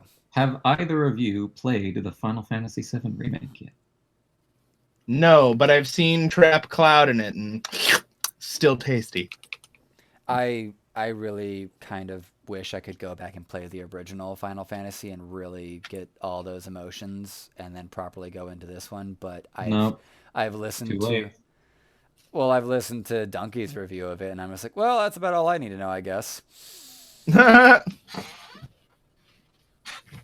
But it looks it does look like good Final Fantasy. It's just I've never actually played a Final Fantasy game. I've just played like I would recommend playing this one, if only because this is the most fun gameplay a Final Fantasy has ever had, bar none. Is it? So they changed the gameplay? It's kind of like Kingdom Hearts. Yeah, it looked like it was it looked like it was I can't remember, like real time spam action or whatnot. Yeah. Because that's where like turn-based games, I think that's why I never cared for card games too much. At least not anything too seriously. Yeah, there's too much downtime. Kind of like I'm realizing I realized this when I had a desk job. I'm a very physical individual and personality, so I like that's where I'd be. I'm curious if I would enjoy like HEMA, because it's one little nick can like win you the fight or at least get you the point or something like that. But like when it comes like I really like League of Legends and Overwatch, one because they're repeatable and it's mechanically demanding. So that speaks to me as someone who did soccer and never got like I eventually did get a lot of the good principles for moving across the field and such like that, but going into games that aren't mechanically demanding like card games and require nothing but strategic play, just it ends up just being too much thinking for my interest. Pretty much. Meanwhile, for like Overwatch, as very simple of a game as that can be for some people, it's been a very good introduction for me getting into first person shooters at a more mature level than I did even with Halo. I would suggest to you then Tom Clancy's Rainbow Six Siege. I have played somewhere, let's see, what's the actual time? I've played 1,055 hours of it. Well, here's the other caveat is that because I did the good old Classic Duty Modern Warfare 2, like the peak of COD, back on the PlayStation 2 era. And the thing that I did not like, and I did not like about PUBG and other first-person shooters and like Counter-Strike and now Valorant, is that the time to kill is so fucking low by standard. So like in League, the time to kill is quite long, so there's sort of a more drawn out for the fight outside of like, assassin burst mages. And Overwatch kind of has that. And when you get to the really high levels, the time to kill will drop quite a bit. But for like Counter-Strike and Valorant, like your time to kill is like it's all like, hit scan, but you better basically get that headshot immediately or you're done for the round. Yeah. And I only found that interesting or engaging for like the gold knife fight mode in Counter-Strike, because you're not down for the rest of the damn round. Like you're down and you're up, you're down and you're up, you're down and you're up. And then like like just going back to like the turn-based thing, the one turn-based game that I did play to completion was like the Lord of the Rings one, where it was like the Mimic company. Yeah, it was like the Mimic company that was following the trail of everyone of like the main actual cast. But that turned into the B team, right? The B team of fucking Lord of the Rings. And that turned into a sour thing because like the Power of Falas like elf just turned into a heal bot, and that was like my friend's main character, so he just had to become a heal bot and a res bot, and it just didn't feel that fun or expressive you know. So that's like what kind of attracts me to like those two games primarily. I do know like Josh is kind of getting me into I'm trying to move over to like the new Battle Arena Call of Duty game or whatnot. Because I've also gotten like much better about my FPS mechanics and stuff for just corner checking and stuff and was it crosshair discipline, but Doom Eternal is also a really good mechanically demanding shooter. But it's weird. Like I did this thing when I turned 18 and I became very serious about life. So like that's where League attracted me because it was repeatable, and I just don't have the kind of time that we did when we were younger, and I don't care to. Because I tried to do Borderlands 1 and eventually like get to Borderlands 2. I just don't. I'm not interested in those stories. I'm not interested in story games either. Like, I'm interested in stories that I can listen to while I work, which is why the demand I put on the jobs that I have now with like pest control, and when I was working pharmacy data technician, I get to listen to whatever I want all day, and that's the whole thing. I can't go back to a job that requires me to give my attention to it when it's not what I actually want to be working on. Yeah. Same. So, yeah, that's that part. Fair play. You know, it's I think it's kind of funny the comparisons you made for mechanically demanding games in HEMA, because most of my games that I play are strategy games. Yeah. Long form strategy games. Or role playing games with like long periods of time. But you're right. Like if you like mechanically demanding stuff, HEMA would definitely be something for you, because it's every second, or I mean, hell, every millisecond is important in how you move and analyze the opponent. And then you usually have a clash of about 2 or 3 times break off, and if someone hasn't hit at that point, you re-engage. Yeah.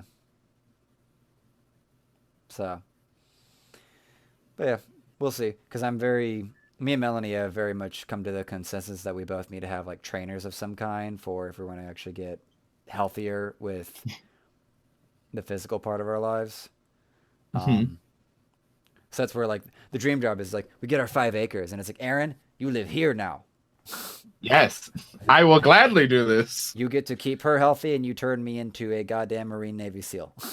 Like, if only I could do it to myself, but I'll always look like a cannonball. That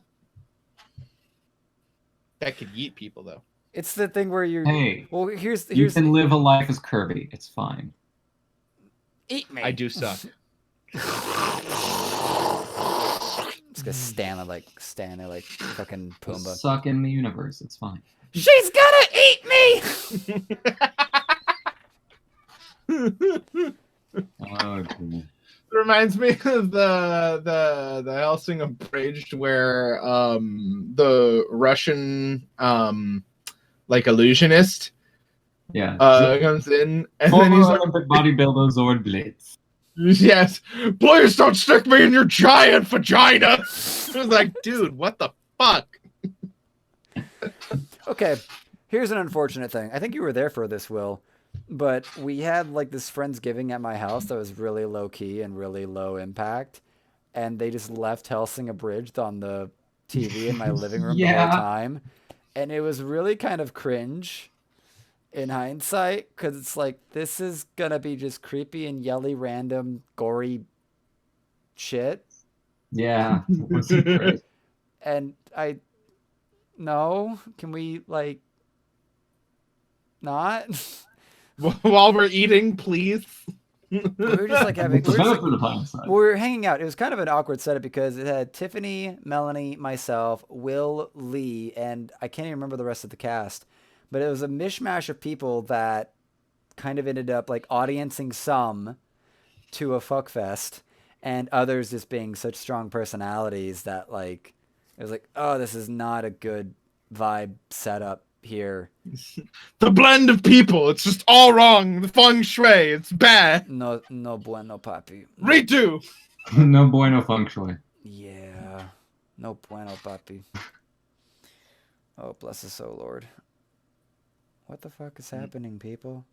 No, I don't No. bless. I'm checking places. I don't think I will.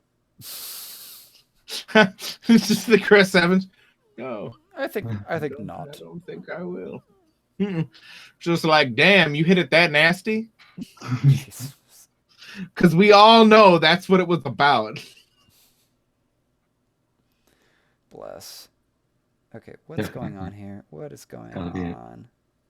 No. I recently no, watched that again, No. Avengers Endgame. And I'm just like, fuck. My emotions. Oh, okay. I was like, does it still hold Yeah. up for you, bud? That time Snape No, killed Dumbledore was really rough.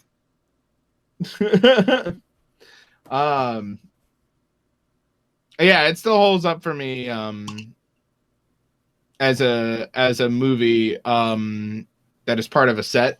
I think as an independent film, like by No. itself, No. it could never stand on its own because No. it builds off of the previous Do you films. remember how there was a whole rager that from like normies that like, I can't watch this movie because I've never seen the rest of them. It's so unwatchable. It's like, What the fuck are you doing? you sound like an Then entitled millennial, and you should leave this room right about now. sir, there's the door. Can you come this way? Can you come Kindly this way, please? proceed Sir, to shove the doorknob up your ass and become the new doorknob, you absolute fucking tool. Okay, are we taking the doorknob off or are we just sticking him on No! the door? He is the doorknob now! he's become affixed. You now have to turn his head to turn the You doorknob. put super glue into his ass, you insert the doorknob in, you turn the whole human. It looked like lube, I swear, Karen. I am very glad that tonight we got the line, you turn the whole human. Grab head and knees and rotate 180 degrees. Or if you're really strong and like your forearm strength, you can just do a dick twist.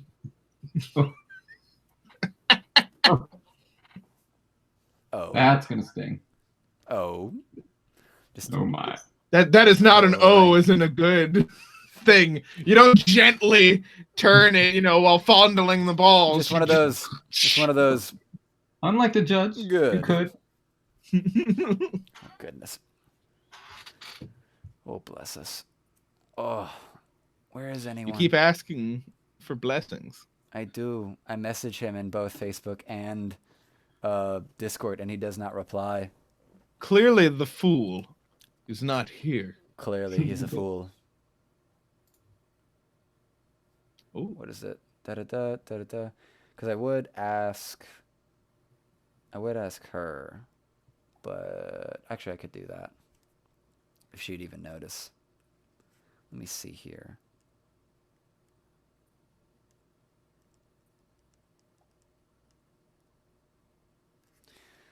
Oi, we'll see.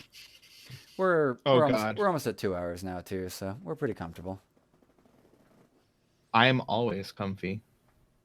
to lay That's why- on or just am. Yes. I feel like you have been in environments where like I'm not comfortable anymore. I think I need to leave here right about now. Like when we were singing "Happy Birthday" to you at your graduation party. I was so happy I commandeered that. It's like I have known these people for less than an hour, and I have officially gotten them to turn against the errand that they came here for. Oh. It was not my birthday. It was my going away party. And you'd also just graduated too.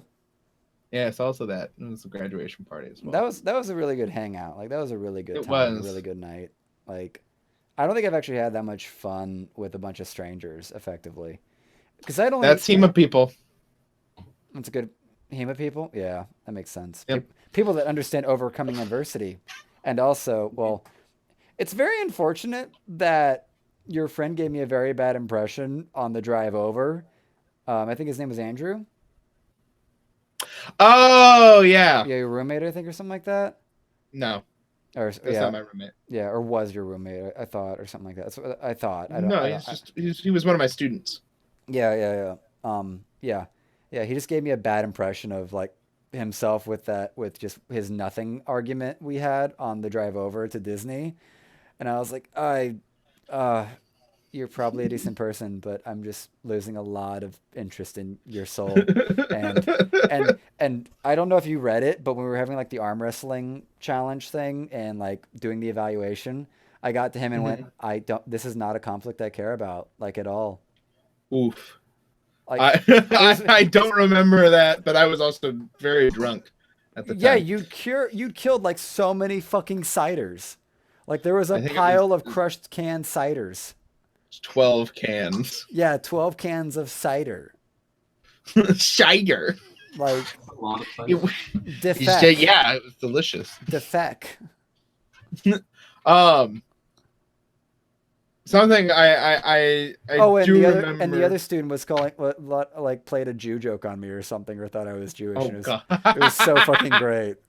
It was so great. I remember we played like Cards Against Humanity. Yes, we did. A lot, but then I can't remember what else we did. You I think almost we just murdered like me, and we just kind of Yep, bullshitted no, around. I remember that. Yeah. I think we tried to almost instigate a wrestling match or something like that, or there's gonna be something like that, and then me and my like, no, we're leaving. And then I almost shat my pants before I get out of. I almost shat my pants before I got off Disney property, and got to that first McDonald's. Why? It just happened. Like we were snacking and food and whatever, and a little bit of alcohol, and we're driving through Disney countryside basically, and then I'm just sitting there like, oh no. She's like, what? I'm like, I have to shit like now. Oh no. Yeah. Just went from I'm fine to like I literally ran from car through the McDonald's courtyard, swiftly walked in, sat down, and just destroyed everything. It was an immediate catastrophe. Immediate catastrophe. Like, do you want fries with that, sir? That reminds me. I was a kid when this happened. I think I was like, what did it cost you? 9. What did it cost you? Everything. I was like 8 or 9 at the time, and I didn't know how toilets worked. No, I mean like mechanically. I knew how to use one. When we get to the end of the story, you'll realize why I prefaced that. So your preface took off my face. I'm not gonna lie. We were at a Wendy's, and I'm like, Mom, I have to use the bathroom. And she's like, okay, remember to wash your hands. And I'm like, stupid bitch, I don't want to wash my fucking hands. Because that's Except exactly they didn't say that because I'm 8. Yeah, you're more grumpy. I don't want to wash my hands. I'm a dirty boy. I'm a dirty boy. So I go into the bathroom. How to make and I sexy. See shit everywhere. All over the floor. Like I couldn't step into the room. That's doo-doo, baby. Without my foot being caked in shit. And it was like maybe like a quarter of an inch thick worth of just the floor covered in shit. Nice. And I opened the door and I was like, and my brain was processing how someone could poop this much because I didn't know that, if a toilet fails, it can, spread shit everywhere. And I was just like, what? Who pooped this much in one sitting? And so I calmly walk over to the desk, like where the food people, where the people were. I was like, I was trying to configure the words to tell these people what I had just saw, and I was hoping they wouldn't think it was me, but like they saw me go to the door and then not go in. I'm like, I don't know how this happened, but there's poo everywhere. And they're like, did you like poo your pants, kid? And I'm like, no, I couldn't have done this. And so my mom looks at me talking to the people at the counter. She's like, what's wrong, sweetie? I'm like, the bathroom. It's covered in poo, Mom. And she's just like, what are you talking about? Did you have an accident? No, I didn't even go in. There's just poo everywhere. Vis-a-vis Dumb and Dumber. There's shit everywhere. And so I opened the door for them, and the guy that I brought with me was just like, oh my. And my mom looked at him and was like, can he use the girls' bathroom? And I'm like, I don't have to go anymore, I think. I don't think I want to poo ever again if this is the possibility.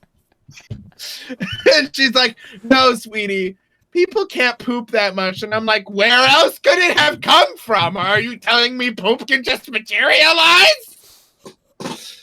Because I was 8 and I had no concept of how a toilet worked in terms of like the mechanics. She's like, no. And then she explained to me that a toilet can backlog. And I'm like, so the poop doesn't just go away. And my childhood was ruined from that moment forth. That was the moment I stopped believing in magic. That was the day I abandoned God.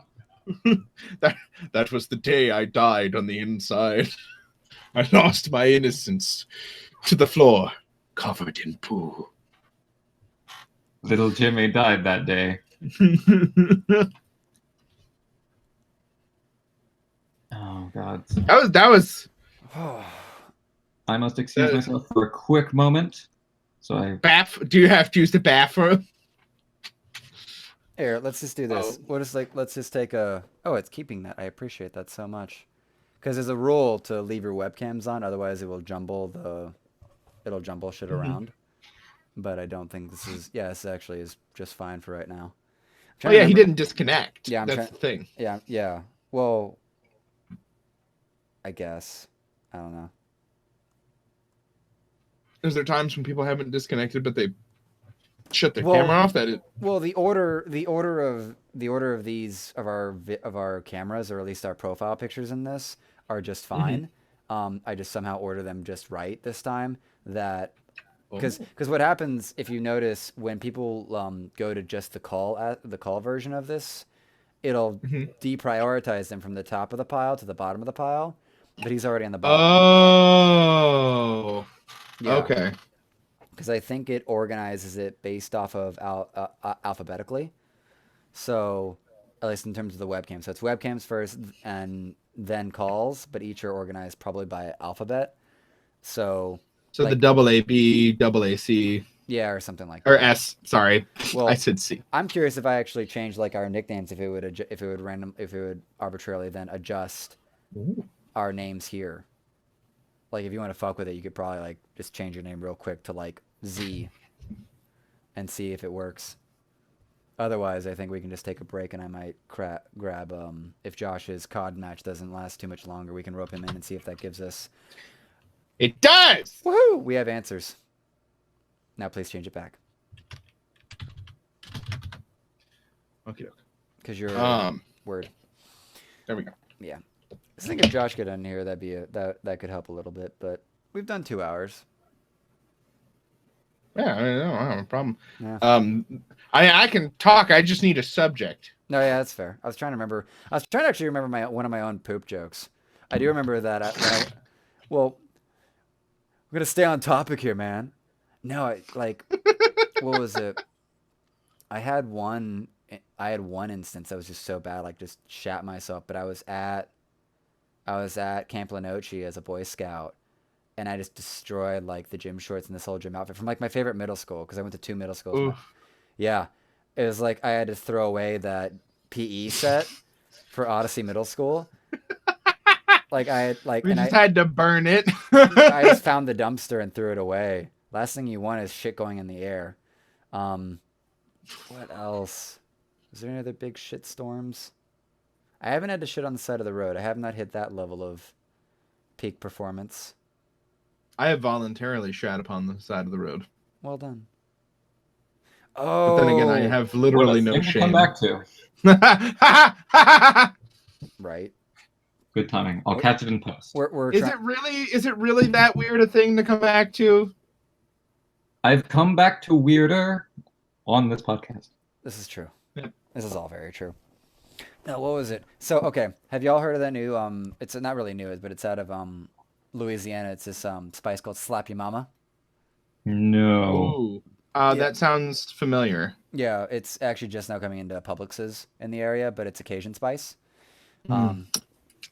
Yeah, I'm looking to throw it down and just buy a bag of shrimp, throw it in some foil, throw some Slap Your Mama on it, and bake that bitch. The question is, can it beat Tony Sacheron? No idea. I'm just gonna get to my shit story first. Go ahead. So, I'm on the side of town, probably I'm gonna guess Longwood area. Anyway, it's more rusticy, so safe places to poop, i.e. Publix, are not that close. But I make 2 eggs every morning, and I've been going between adobo and salt and pepper, up until recently. And so on this morning, I'd seen the Slap Your Mama just sitting, because my cousin had given us a can a while ago because it could only be found up in Louisiana back then. Mm-hmm.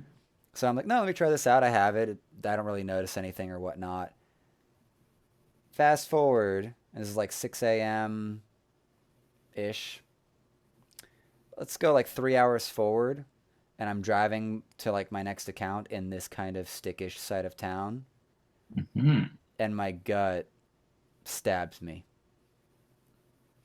Your gut stabs you? My gut goes really sharp, really hard, really fast. Let's put it this way. You ever had a point where your gut was in such dire straits that you had to turn off the podcast you were listening to and bang your hand against the steering wheel hard enough to inflict pain on yourself just to keep your body in a heightened state of awareness so it wouldn't get so calm that it might shit the bed in your work van? Not as of yet. That was my exact situation. I realized that if I laughed or calmed down enough, my body would lose itself and proceed to explode across my work van.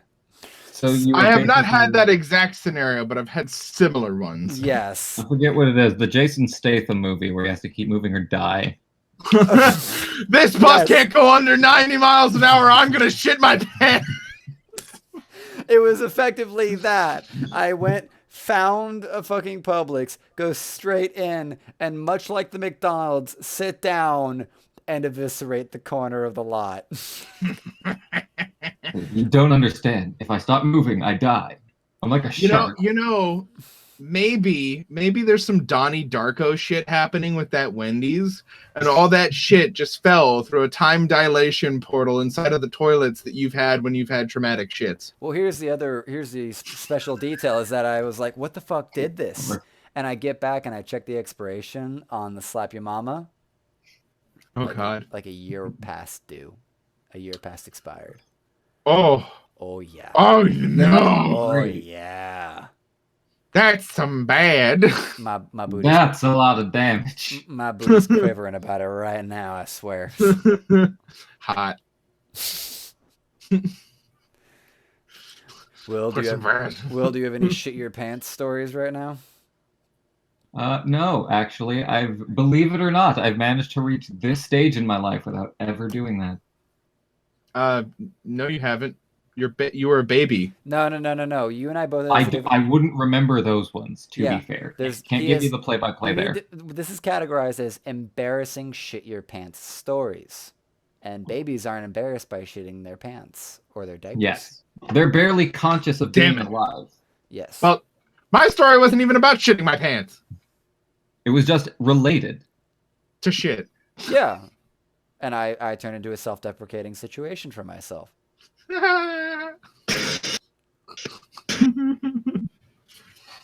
Ow. You're welcome. My eyes got dry.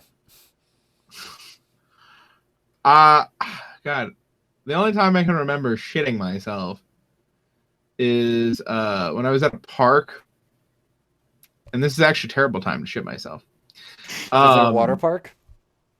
No, it was not a water park. Did you shut down Wet and Wild? No. It's just your eyes blaze, you bastard. No one can follow you on that flume ride. That shit is done for the day. So, would you like to catch gonorrhea? I was just at a normal park, and I was like looking around for deer pits. Of course. Why wouldn't you be? These divots in the ground, and that's what I called them, deer pits. These divots in the ground, and I was like thinking to myself, I should put spiky sticks in these, just in case. I was like, you're 12 Gungan. at the time. Just in case I need to murder a life form for sustenance. Wait, did you just call me a Gungan, the species of fucking the most annoying character? What's his name? Jar Jar Binks. Jar Jar Binks. Yeah. Did you just call me a Gungan, like Jar Jar Binks Gungan? No, you're not like him. You're like Boss Nass. Like, I want to hear what he has to say about it. Will? Okay. So, Frankie Fingers, the guy that was here earlier in the Discord before we actually got set to go, his nickname in the main Discord that I hang out in is Gungan. Okay. Now, I'm relating this to your storyline because whenever we play 7 Days to Die, he'll dig random holes and put punji sticks in them. Yes. And I don't remember why it was that I wanted to put sticks in them. Maybe I I think it was because I saw MASH when I was like very young. And that was something that was talked about constantly. So I'm just like, that was just a thought in my head. So anyways, I'm walking around, and then I start talking to like these two 14-year-old girls. And I was actually quite charming as a child. Wait, what was your age and they were 14-year-old? I was 12, they were 14. Good man. But that being said, I've always been giant for my age. I looked like I was about 14, 15. Yeah, you could date up. You could date up and get away with it. So I'm talking and I'm flirting with them, and then all of a sudden it happens. Just this random out of nowhere attack on my gut, and I'm like in the middle of the conversation, and then I can't stop it. And I'm just like sitting there with shit in my pants talking to these two girls, and I was like, I pull out my Firefly because that was the thing at the time, and I'm just like, I'm getting a phone call, I gotta go, and then I just like walk away like Michael Jackson with my legs crossed. And I'm just talking on my phone. I'm like, hey, Dad, how's it going? And I was waiting for him to get off work at the time. Oh, man. Is that the rest of the story? I mean, okay, I went and I changed my pants. Okay, that's yeah. You reminded me of a thought I had this morning because I was really happy this morning that I woke up and I did not, I didn't do what I did as a child where I dreamt about peeing and then wake up to I wet the bed. Because I think I think one of the last times I did that, I caught myself. I was like, I'm about to take a piss in my dream, and then I wake up and go, nope, not today. I'm, who knows, 8 or something. But last night, this morning, I woke up and went, good stuff. She has no idea. She has no idea what danger she was in. This whole thing could be sterile, but thankfully, dust mites. Dust mites. Will, do you have any story you know of? Can you relate to us humans? Can you relate to us humans at all here, Captain? He has the My Hero Academia poster. It's too late. He's ascended. Yes, that's the absolute height of nerddom. I feel like that's a series that I really should have gotten into when it came out a few years ago. I mean, you should still get into it. It took me a while. The frog is the best girl. I feel you. All these crushes on fictional characters. Listen, don't get upset about waifus, all right? No, I'm trying to They're remember. gonna happen. I'm trying to remember. I'm trying to remember all my waifus. Fuck off. There's always more than you think. I know. I'm trying to remember. That's why I said it plurally. So for the longest time, my dad thought anime was nothing but Pokemon and like Yu-Gi-Oh! And so I was trying to get him to watch something with me for like 10 years. Ever since I was 15. Wow. You're I tried to get him to watch something. You're really annoying, aren't you? Yes. I'm extremely annoying and persistent. Especially when I know something, you're going to like something. What were you trying to get him to watch? Any anime that was decent. Okay. But what finally broke through to him was my description of Devilman Crybaby.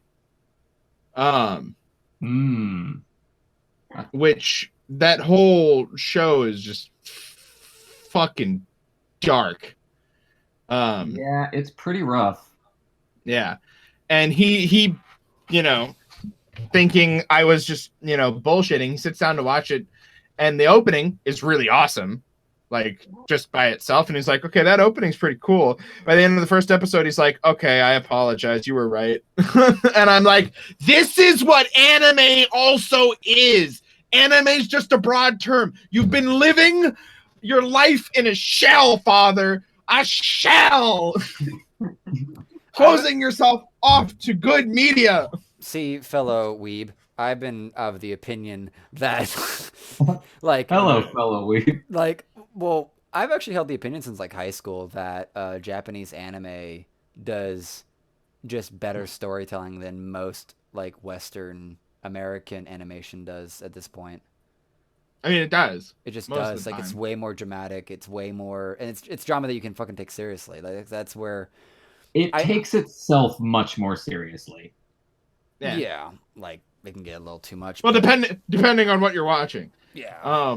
Well, sure. Well, I mean, Hellsing Abridged takes itself so fucking seriously that it's its own joke, and it is, of course, like Hellsing Abridged and DBZ Abridged has appealed to me of like this show that took itself so seriously. We're gonna take it so seriously that you're gonna call it the better version of that show.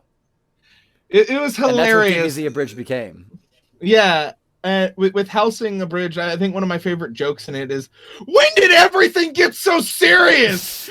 I want Alucard back, man. Shit was okay when he was around. I mean, it was fucked, but god damn it, there was some levity. And I'm just like, wow. So here's my question. This character is correct. Here's my question for Hellsing Abridged. Is there any requirement? Because like the best thing about DBZ Abridged, especially if you grew up with Dragon Ball Z. You do, like, you need nothing. The story it tells Abridged. is basically a 1-for-1 beat. Okay. Yeah. You don't need... Even the voices are almost identical. Like, even more than Dragon Ball 1. Like, they sound like the actual people just taking the fair piss point. the whole way through. Well, like, that answers my question. Just because the thing that made Dragon Ball Z Abridged, like, really good on levels is if you were there up through the Cell Saga, and then you watch DBZ Abridged, and like they call out everything, every discrepancy, every single thing. They call it everything that you called out when you were a kid and didn't know anything to what you called out as an adult. To power levels are bullshit. Yeah, like shit like that. Like they call out all of that, and it just adds even more to it. Because like Melanie loves DBZ Abridged, but it's like I think that there's like 2 to 3 different levels of appreciating DBZ Abridged, and it's like being there when it was all new and coming out back in Toonami, and appreciating it for what it is, and also appreciating it like on even like a deeper level of creativity, because that's some of the best writing. I can't ever get over it. I've gotten to help facilitate the most absurd version of that ever, which is less than the beginning of last year. I sit down with my roommate, and from then to like a month ago, we watched the entirety of Dragon Ball, from the original up through GT and Super. All of the movies, all of the side shit. Jesus Christ. Once we watched all of that, then we did Abridged. Oh, baby. Oh, baby. So there's a lot of jokes you probably got that you missed the first couple times watching it. I even had her watch the original English dub, so you got the over 9,000s. Mm. What was the original You got Granny translation? Frieza. What was the original translation of that line actually? It's over 8,000. Yeah, it's over 8,000. Okay. Okay, like Yeah. I guess the English went 9,000 is a better number. Fuck Japanese. Yeah, It sounds a lot better. It kind of does. it's over 8,000. Yeah, the It's 9 over hits- 9,000. Yeah, the Okay, 9. okay, Nappa. Yeah, Sure. I love that joke in the abridged series of it's 1,006. Oh, Kick his ass, beat their Nappa. ass. Oh, but Vegeta. Oh wait, I had it upside down. It's over 9,000. Ah. Why do you sound so bored? Because he's still not a threat to me.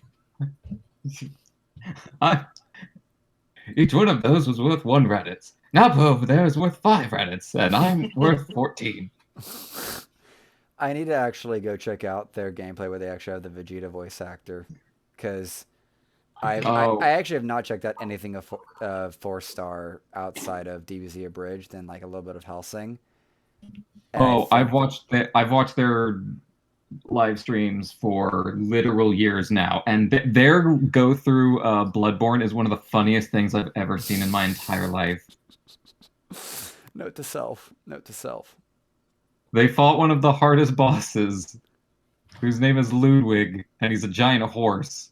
And every time they died, Lanny took a shot, and he died 47 times. Ooh. Who does Lanny voice?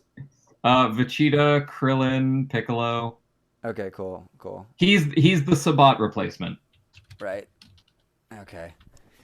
I think so. I've kind of come to understand that I only rewatch things that I guess have like at least what I would consider really, really good writing, or I relate like really well to. So like I think a lot of people know that I have a very unhealthy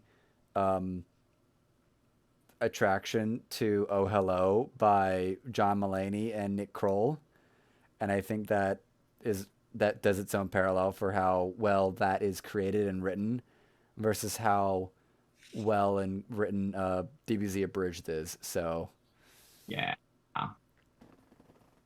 there's a few things that I rewatch, but I have rewatched Dragon Ball Z Abridged maybe 3 or 4 times now, and I could not even begin to count how many times I've listened to or rewatched Oh Hello.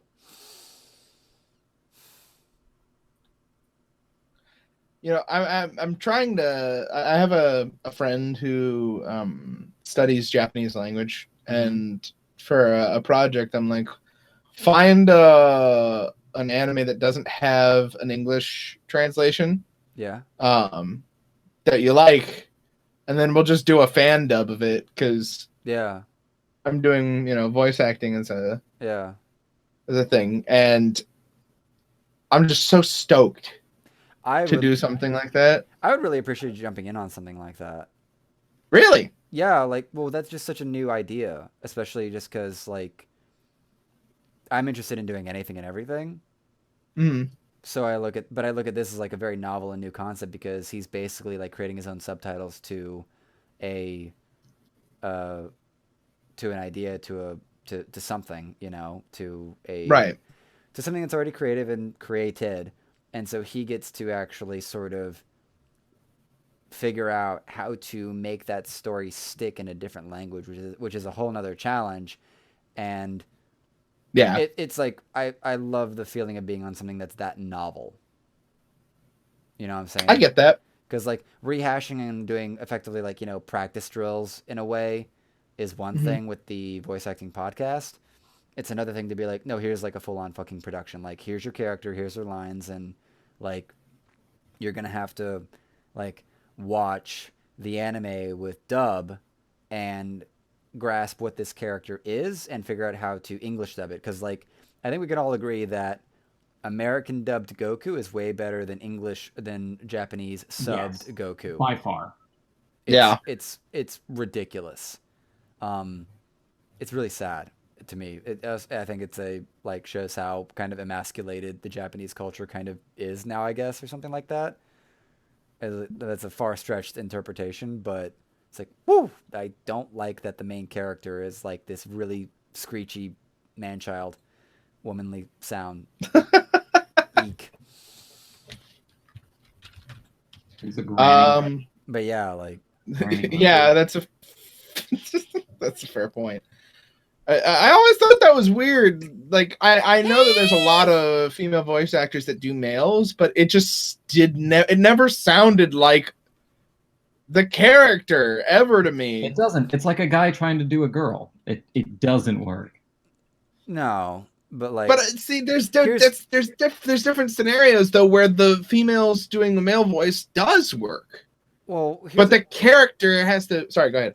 Yeah, like, well, it's sort of maybe a cultural difference in terms of what's defined as like what's a hero sounding voice, and I think a Western mindset is like, what does a hero sound like to us, and mostly that's been that's historically speaking, and I think this goes down to even biological elements with what testosterone does to the male voice, but there's a deeper voice sound to it.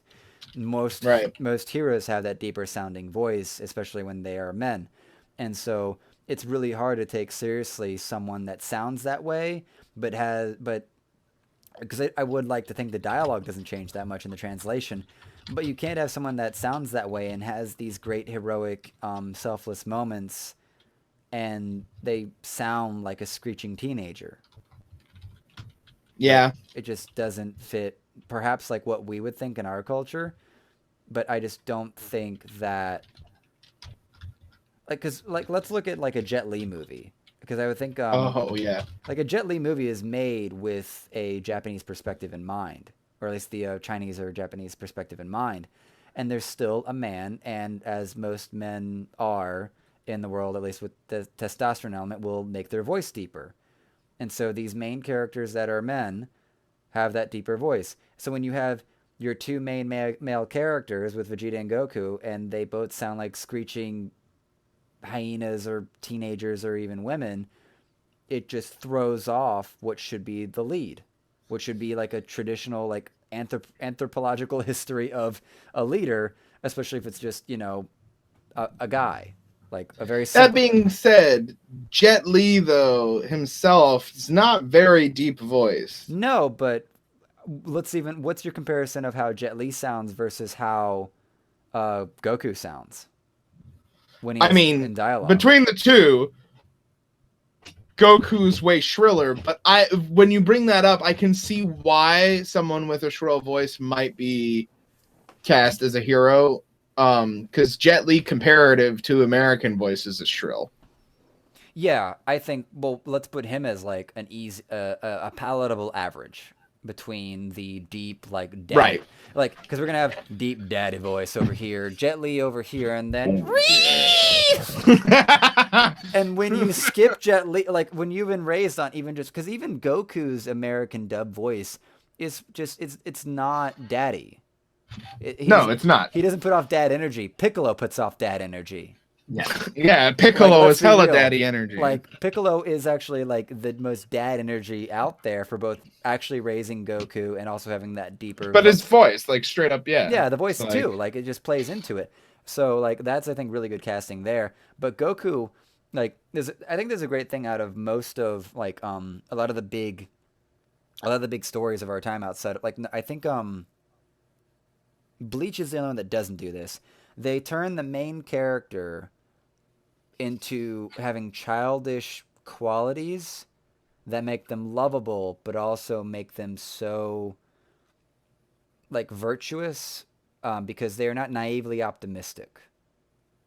Or maybe because, like, there's a difference between being naively optimistic to where no one will take you seriously and you're harmless, to being optimistic in spite of the overwhelming odds, and that's what actually makes you, like, virtuous and dangerous and heroic. Yeah.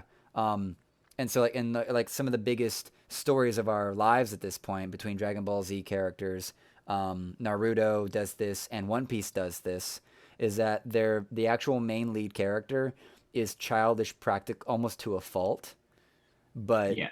they have the qualities that I've brought in. Bleach doesn't do this because Ichigo is just a very he's a straight man, actually.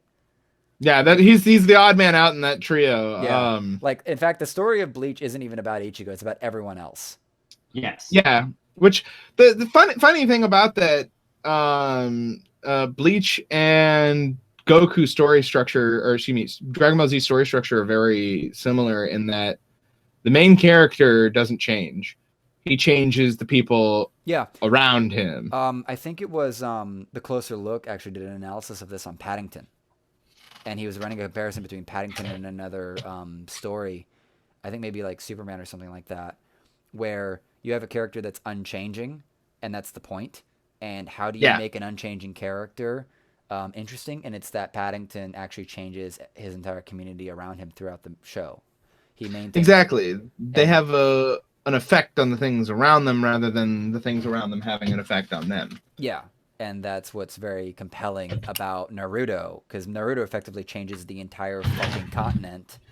But there's nothing about Naruto that critically changes in terms of who he is at his core and what he is. He still does change, though. Yeah, he grows up. Yeah, there is progressive pieces to him. Goku, by all accounts, doesn't change a fucking lick. No, he's the goddamn same person. Like episode 1. Shitty father and everything. Yeah. If anything, he kind of regresses a little bit. Right. It's like, hey, Goku, since I'm always like the reason bad guys show up, I'm just gonna stay dead. Love you. Yeah. You're 10, but you still get Dad! He's like 10 or 11 at the end of the Cell Saga, right? Yeah. Like the fuck. And I love in all the material he's called Teen Gohan. It's like, bitch, no, he's not. Yeah. That boy, a child. Yeah. This is tween Gohan. This is Japanese definition of teen. It's far more. But actually, that is true. Culturally, like for them, 14's basically an adult, which feels really like not a good call. Like I'm not even running like the pedophile flag on that. I'm running on the like, because we all know that 18-year-olds aren't even like fully formed adults. Like your brain's not even fully formed till like you're 25. To be fair to their culture, though, they teach responsibility as a communal thing much earlier, whereas Americans teach it as an individual thing, and they don't teach it usually. I think there's just been a great degradation of American culture because we have not had a unifying culture since like in terms of values for like decades now. And it's since World War II, basically. But that being said, that was the last like actual what's the word I'm looking for? Righteous war.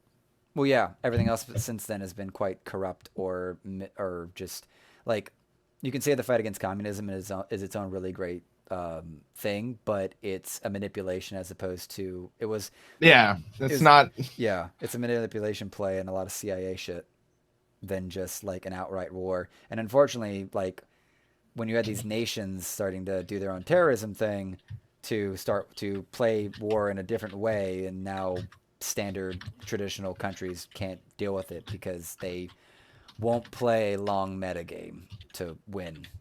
Yeah. So, unfortunately, George H.W. Bush set a nice precedent of rocketing things to death, and now they have more stones to throw because they've blown up all the bigger stones. Right. Gotta throw the stones, man. I came here to yeet. Somewhere. I came here to yeet did you and delete. And God saith, Kobe.